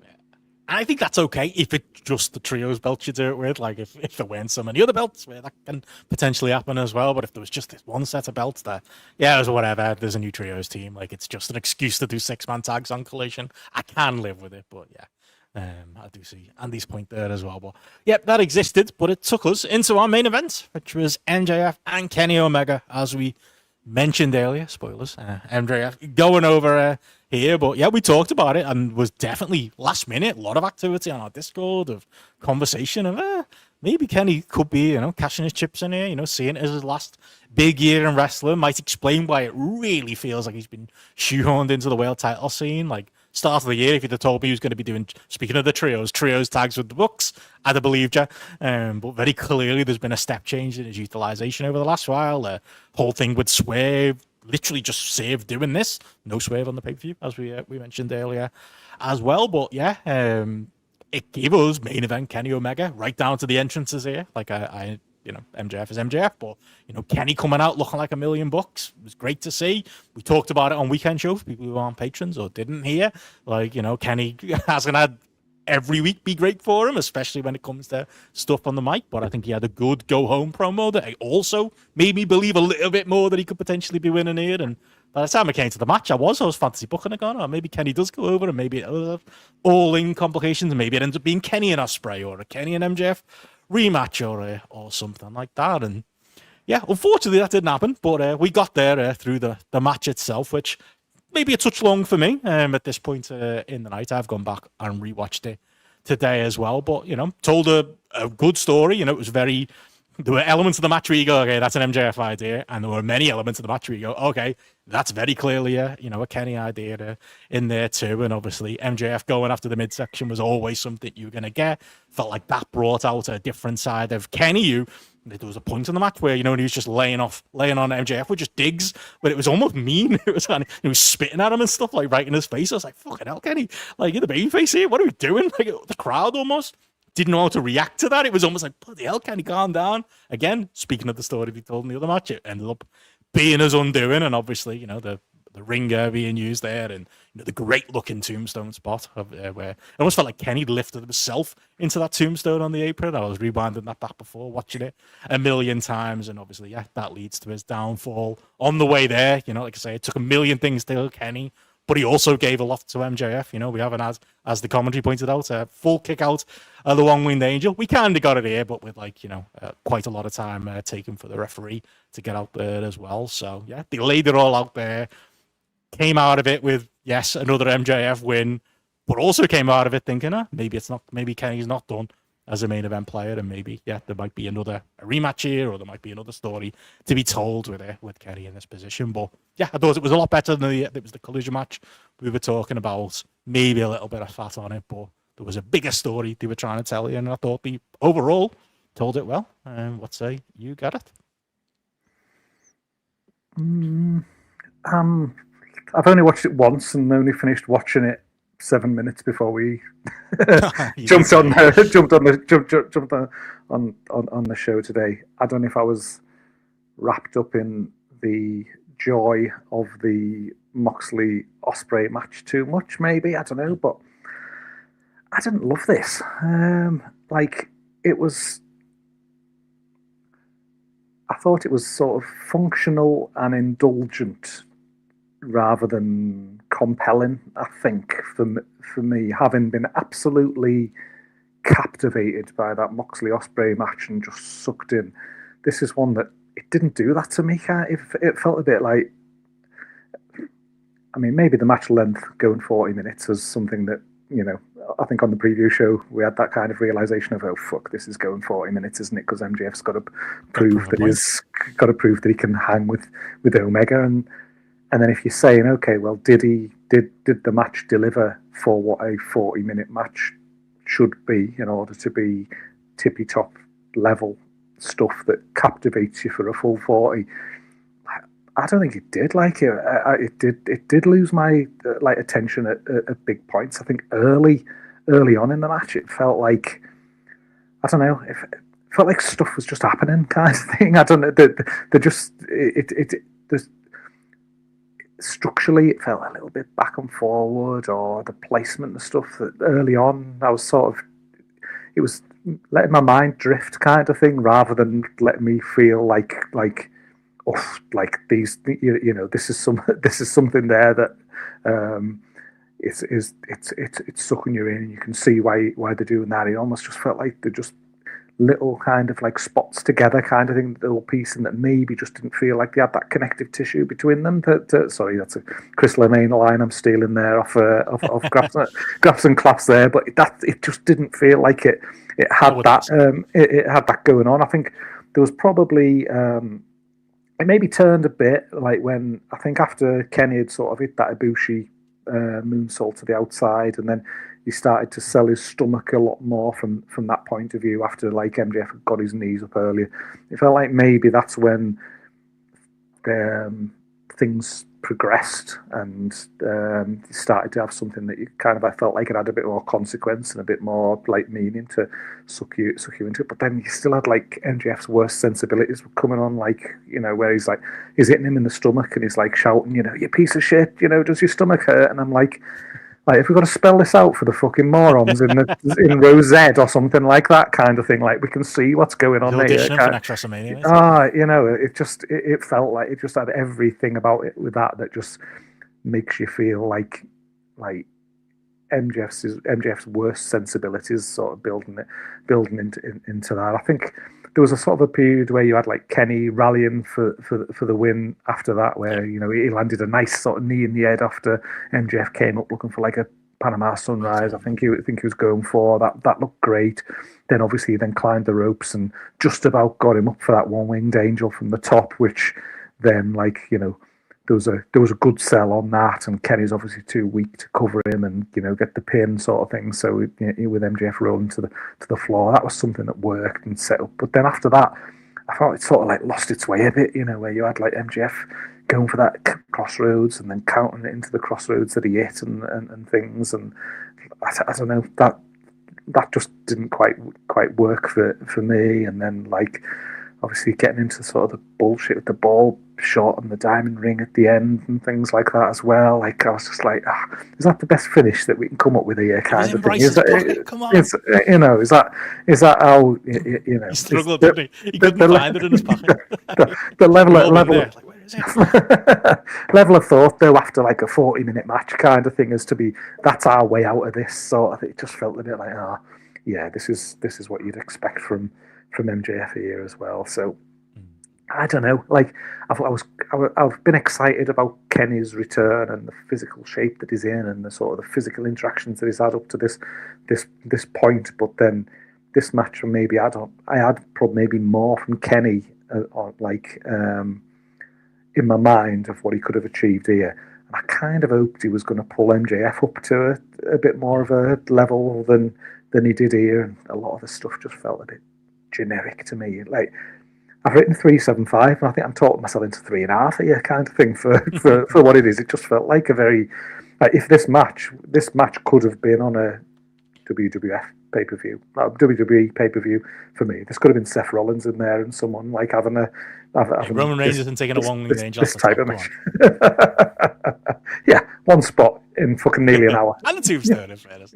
Yeah, no, I get what you mean. Like, all the stuff I'm listing, you know, the knee and all that, it's all Kenny stuff in it. Like, you can literally, I could sit down, if I watch this match a third time, like, do a dissertation on, like, okay, very clearly, like, just work out, like, I have two columns. These are MJF's ideas. These are Kenny's ideas. You could probably work them all out, even down to the offense that that MJF hit on Kenny, but was definitely Kenny thinking, no, this would be a really good spot. Let's get to it this way. And then MJF, like you say, oh yeah, I'll get the ring, take it off me, and then it'll be in Bryce's pocket, and then I'll punch you in the gut. And like very clearly, that's all his stuff here as well. It's maybe I went in with like just knowing that like it had to be an amalgamation of the two of them, and we were going to get some of the big Kenny Omega, you know, big time match stuff in here, which I feel like there was enough of for my enjoyment. But you're also going to get your 300,000 ideas also given. I mean, they're both going to have a lot of ideas, but a lot of ideas from MJF in there, which sounds like the stuff that, you know, didn't connect for you there, or stuff that, like you say, it's there just for the sake of being there because, you know, MJF needs to, he's got a 40-minute match, so we need to show off. There were elements of that in there too as well. I mean, it sounds like I got a little bit more enjoyment out of it than you, but maybe it's just the fact that also Kenny Omega going last on a pay-per-view just feels right. You know, it just feels like, give me more of this just without MJF. Give me more of this in some other scenario with another Swerve match, or like I say, an Ospreay match or something like that. Like, serious big time singles Kenny Omega is something like I'm saying, like it feels like we're not going to have forever, and it's something I'm always like reminding myself, like don't take it for granted, you know. And it feels like AEW have realized, let's not take it for granted. And if you believe reports, Kenny Omega has realized, let's not take it for granted, and maybe he wants a little bit more for himself as a top singles guy in AEW. So yeah, maybe that all together makes me a little bit more forgiving of the bits that you're absolutely right, you can see the seams of there, right down to, you know, MJF having his little fucking throne up at the top of the stage that he did a reverse gangrel to close the pay-per-view out, which again was just like, oh great, the heel won, and there we go, he gets his little celebration. Not the most exciting end to the pay-per-view either. Looked like he was going to the crazy house when he came out in his leather thing with his upside down cross on it and his 666 on the side, and that I was thinking, yeah, it was, you know, like unreal. But they said to that point that you said there about like the matchups, and like they said on commentary, this is the first time that Kenny Omega has challenged for a world title on a pay-per-view. Like that was a line that they said, and I was like, are you kidding me? And I haven't gone back. I haven't gone back and fact checked it at this point. But I was like, if that is the only time that he's challenged, how did he win the belt for a world when he was champion? I'm trying to think. You know, when he was heel champion. He had about 900 then, didn't he? It was, yeah. It was. Yeah. I literally can't remember. But I was thinking there, and as you're talking there, it's like, yeah, I want to see that. You could still see that there's enough there of Kenny that he can operate at the absolute tippy top level. And I'm just taking words out of your mouth there, but yeah, I want to see him in there with Ospreay. I want to see him in there with a fit Kyle Fletcher when he comes back, and things. People who can actually sort of go at that level, like not MJF. If anything, like this match just reaffirmed to me just how much I just don't want to see MJF as the world champion in AEW at the top of the card. When you're going out there having overindulgent 40-minute matches that you can't deliver on to the level that you think you can, like it's not what the company should be built around for me. It's just not that good. I think it's a kind of thing like is it like there's so many positives about MJF. There are positive elements over the years, but actually when you come to it and think of him as being your figure point heel at the top of the company, going out working this style of match, he's just not that good. He thinks he's Ric Flair in his head, but he's not. It's not even Arn Anderson. He loves it, don't he? He loves telling him, I had the best whatever match, I had the best this match, and I had Kenny's best. He loves fucking telling you all that, as he will when he goes on podcasts and such. Like, it's funny. I'm probably again more accepting of it because I as we've talked about, you know, we've talked the week's TV most weeks. Like, there's things that make me tear my hair out about MJF. Like, it's every other week. I'm like, oh, fuck, I say exactly what you just said. And then the week after, I'm like, actually, in fairness, though, you know, it's giving us a bit of grounding with the world title scene, and it's, you know, the better Kenny Omega that I want to see, and it's, you know, when we had that point where all the people were coming for him, which, like you said, they get dropped in the end, but, you know, all of that was, like, made for a better world title scene. I think the AEW world title, as it is, in fairness to him, at the best point it's been in God knows how long. I think that's another, you know, strength of it too. It makes it the focus of the product, and I think that's good. It's just unfortunately it's MJF that's sat in the middle of that focus, and I almost, like you say, have to hold my nose and kind of accept the negatives for the overall positive. Like, if we get to All In, you know, and he's still the champion and it's a big babyface who's there to beat him, that probably feels right still, even if I'll probably be echoing what you're saying, depending on, you know, if he has a derby match at the next pay-per-view and whatever he does at Forbidden Door, it might all be worth it to save the bigger story of putting a big babyface over, whether it be Ospreay or someone else. It's like, you've just almost, I suppose a lot of it just depends on your level of tolerance of the MJF-isms that, like you say, are often on full display, like in this match. And then it's when you look to that recent like Kenny stuff though, and like just think of like say the level that the Swerve stuff was on. Like it was miles better for me, miles better than the MJF stuff here. I'm just like looking down the match list there just for some like refreshers, and just like again, he had a match with Andrade again. I enjoyed that a fucking damn sight more than I enjoyed this as well. There's just, I think there's more there for more there for Kenny than this. I hope he doesn't get embroiled in doing more stuff with MJF here. We need to. And suddenly that Darby Allin title win that we were talking about earlier, mates. Suddenly now as I'm thinking of things on this level, yeah, I'm all in. Get it on him. Sounds better, yeah. That's my biggest takeaway is that I want to see Kenny in the world title picture still going. I don't want it to be like, oh, he's had his run and now he's back to, fucking around with the Don Callis family, whatever. And to that point, Steph saying in the chat there, yeah, he won the title. A Dynamite, winter is coming. So I think the fact that it does ring true. That's when I was just checking, then he turned heel and joined the Don Callis family. That was in 2020, apparently. And here we are 6 years later and he's still doing stuff with Don. I'm sure he will be anyway in the weeks coming. Yeah, I want to see that. I want to see that elite top of the card, like be Ospreay, be Omega, be Swerve, be those guys who are in the mix, come all in. But yeah, we'll see with MJF. But there we go. That was your main event as well. Maybe a little bit more mixed on that. But as we said to a certain person whose favourite part of AEW is MJF, he was saying that AEW must be bad because we're all always having to go at MJF. Not necessarily the entire show, is it, Gareth? It's not we're not saying it's a perfect wrestling company, but like, what a fucking great wrestling company, just based on the evidence of this pay-per-view. Like, I know we got into a silly argument last week with that certain person, but like, I do think AEW's having a great year. I do think, like, the connective tissue, to borrow a Linnaeism, as you said earlier, isn't always there. There's been pay-per-view runs where you've gone, it's like this weird dichotomy where, like, I honestly think pretty much every TV this year I've enjoyed, with maybe like 2 exceptions, and definitely all of the pay-per-views. Not all of those TVs actually did a great job of building those pay-per-views, but as standalone shows, they were great. And like, there's been win after win as far as like the pay-per-views go as well, and the level of quality of stuff we got early in the card versus also what we got late in the card here as well. Like, it's just something I almost don't want to take for granted, that I'm just enjoying AEW being not perfect, and with things that we can obviously pick at, and some very obvious things there too. Just something that we just actually enjoy right now and not be going insane like people might be with the other product that's got a big show next weekend. Like, it is, like, overall, like, a good time to be alive when it comes to these AEW pay-per-views and the TV as a whole. And long may it continue, I say.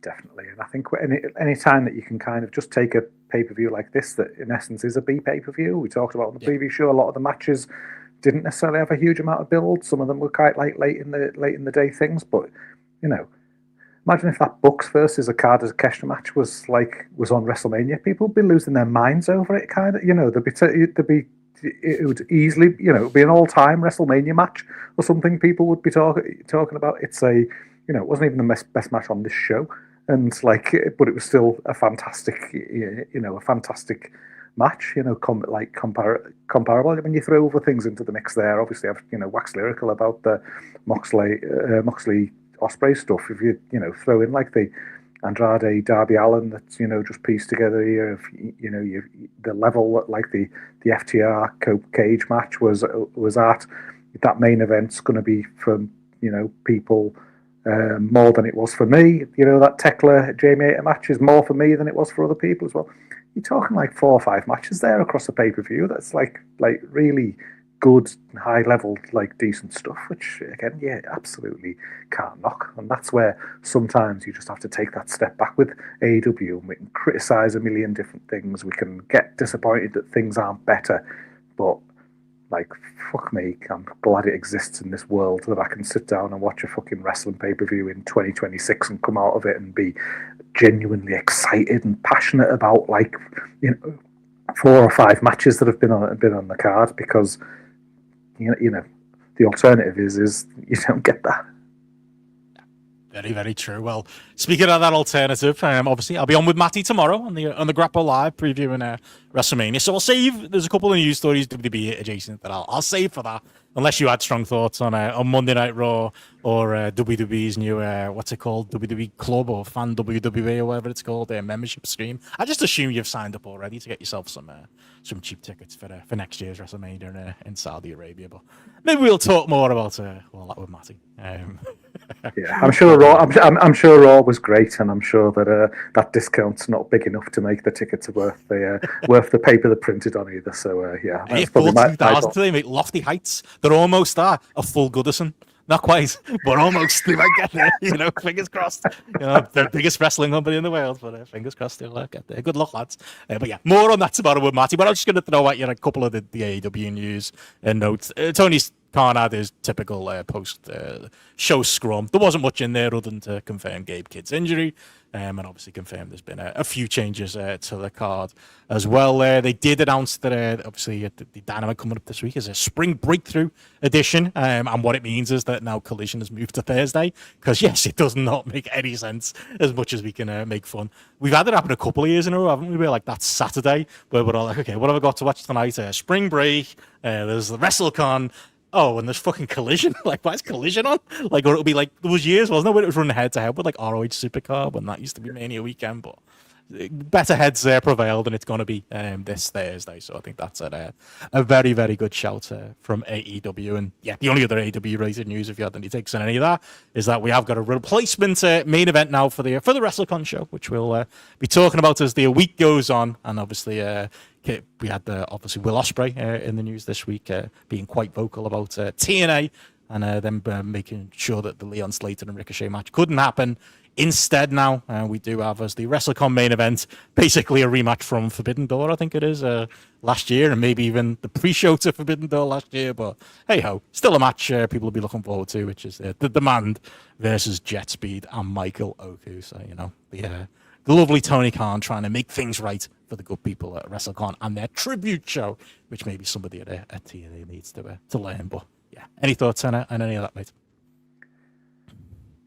Good chance for Michael Oku, that, isn't it? Like again, good showcase for him again, put in that situation. But yeah, I mean, we talked about the gobshites there, fucking on the preview show for this, and not letting the matches take place. They just don't get it, do they? Just don't get it. No. What it's all about. It's a waste of time, innit? Like Ospreay said, you remember your TNA? Just don't forget that TNA. Yeah.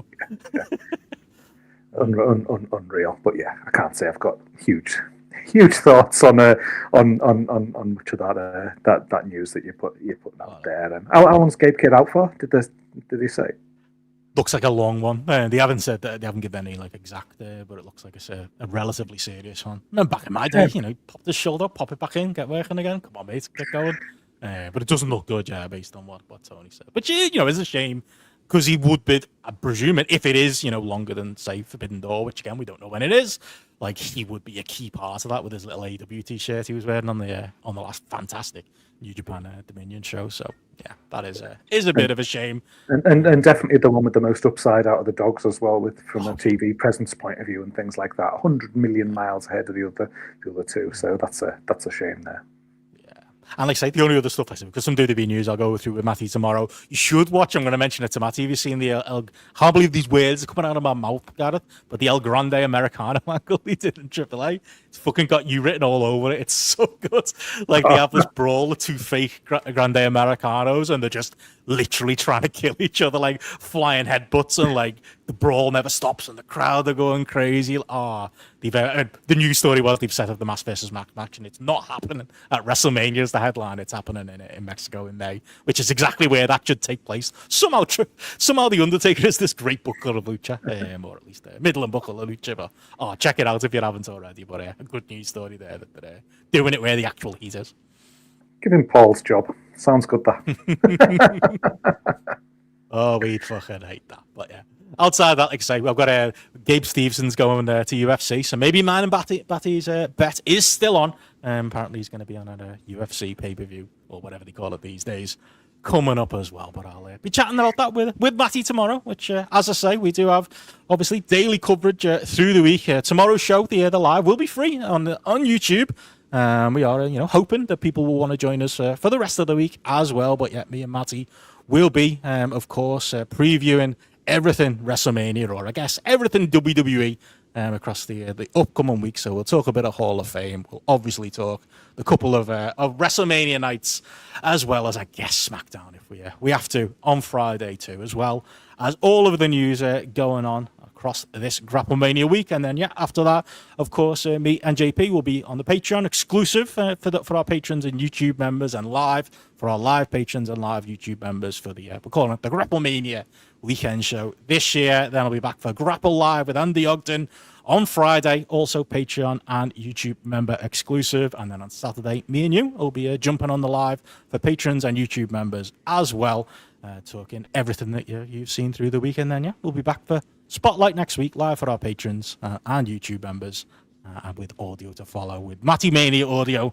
coming out in the bits in between as well. Million things going on this weekend. As I said at the top, we do appreciate everyone's support, but it is a good time for people to jump on. If you've been on the on the fringes before or considered diving in, there's free trials, there's all kinds on Patreon. We'll take you, and please do consider joining on with us. And like I say, even just joining us on the Discord, that's something you can do for free. Join the conversation, as you said earlier, Gareth.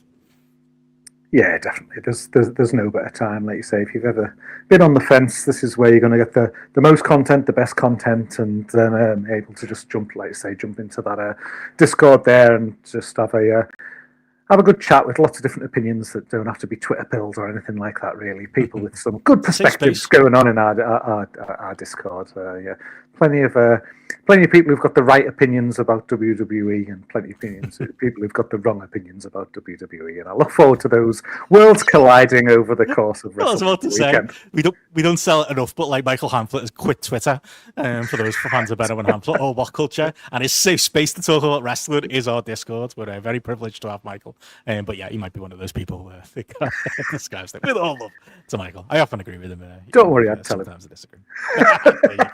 You'll be getting a WhatsApp message anyway with me. But there we go. But yeah, obviously, yeah, Brett Joe and Stone Cold Crazy will be out in a couple of weeks as well for people to look forward to. Anything you can tease for that, mate?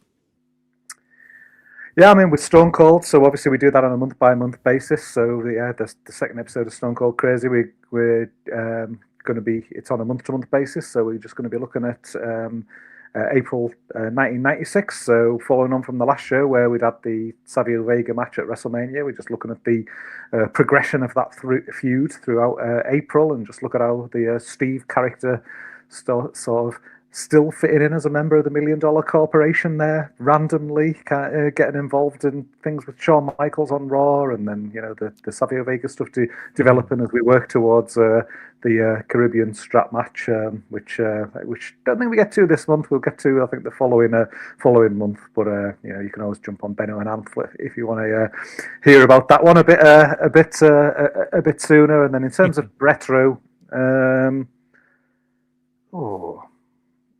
one word, Bob. Oh, okay. Well, there you go. There's your teaser, and for me as well. But great stuff. I'll look forward to uncovering that mystery and listening to that as well. But as you mentioned there, yeah, Benno Hamflett, obviously, yeah, we've relaunched season 2. We're a little bit more black, we're a little bit more grey, bit of red. And we're not quite Attitude Era yet, but we're ready we're Attitude Era ready. And obviously we've got our Ground Zero review coming out WrestleMania weekend. Perfect time for it. But yeah, hopefully people seem to enjoy the first housekeeping back as the more adult Benno and Hamflett. We are in the awkward teenage years. So yeah, look forward to that coming out this weekend, as well as all the other Grapple stuff this month. Grapple Lads is on the feed. Ask Grapple, as well as Carl's King of the Mountain show as well. But yeah, million things to look forward to, folks. Like I say, jump on with us, enjoy it. It's going to be a hell of a week. I'll be back here on the YouTube with our Matty talking WrestleMania tomorrow. But for now, thank you to our live patrons. Thank you to our live YouTube members for tuning in live with us tonight. And as always, thank you to our kings and queens of the mountain, Conor Laughlin, Eddie Sideburns, Chris Platt, Carl Gack, Sophia Hitchcock, Sam Mulvaney, and Marty Ellis. We will catch you all again in 24 hours. I'm going to be saying a lot this week. Good night, sir. So yeah, good luck. Luck is for losers.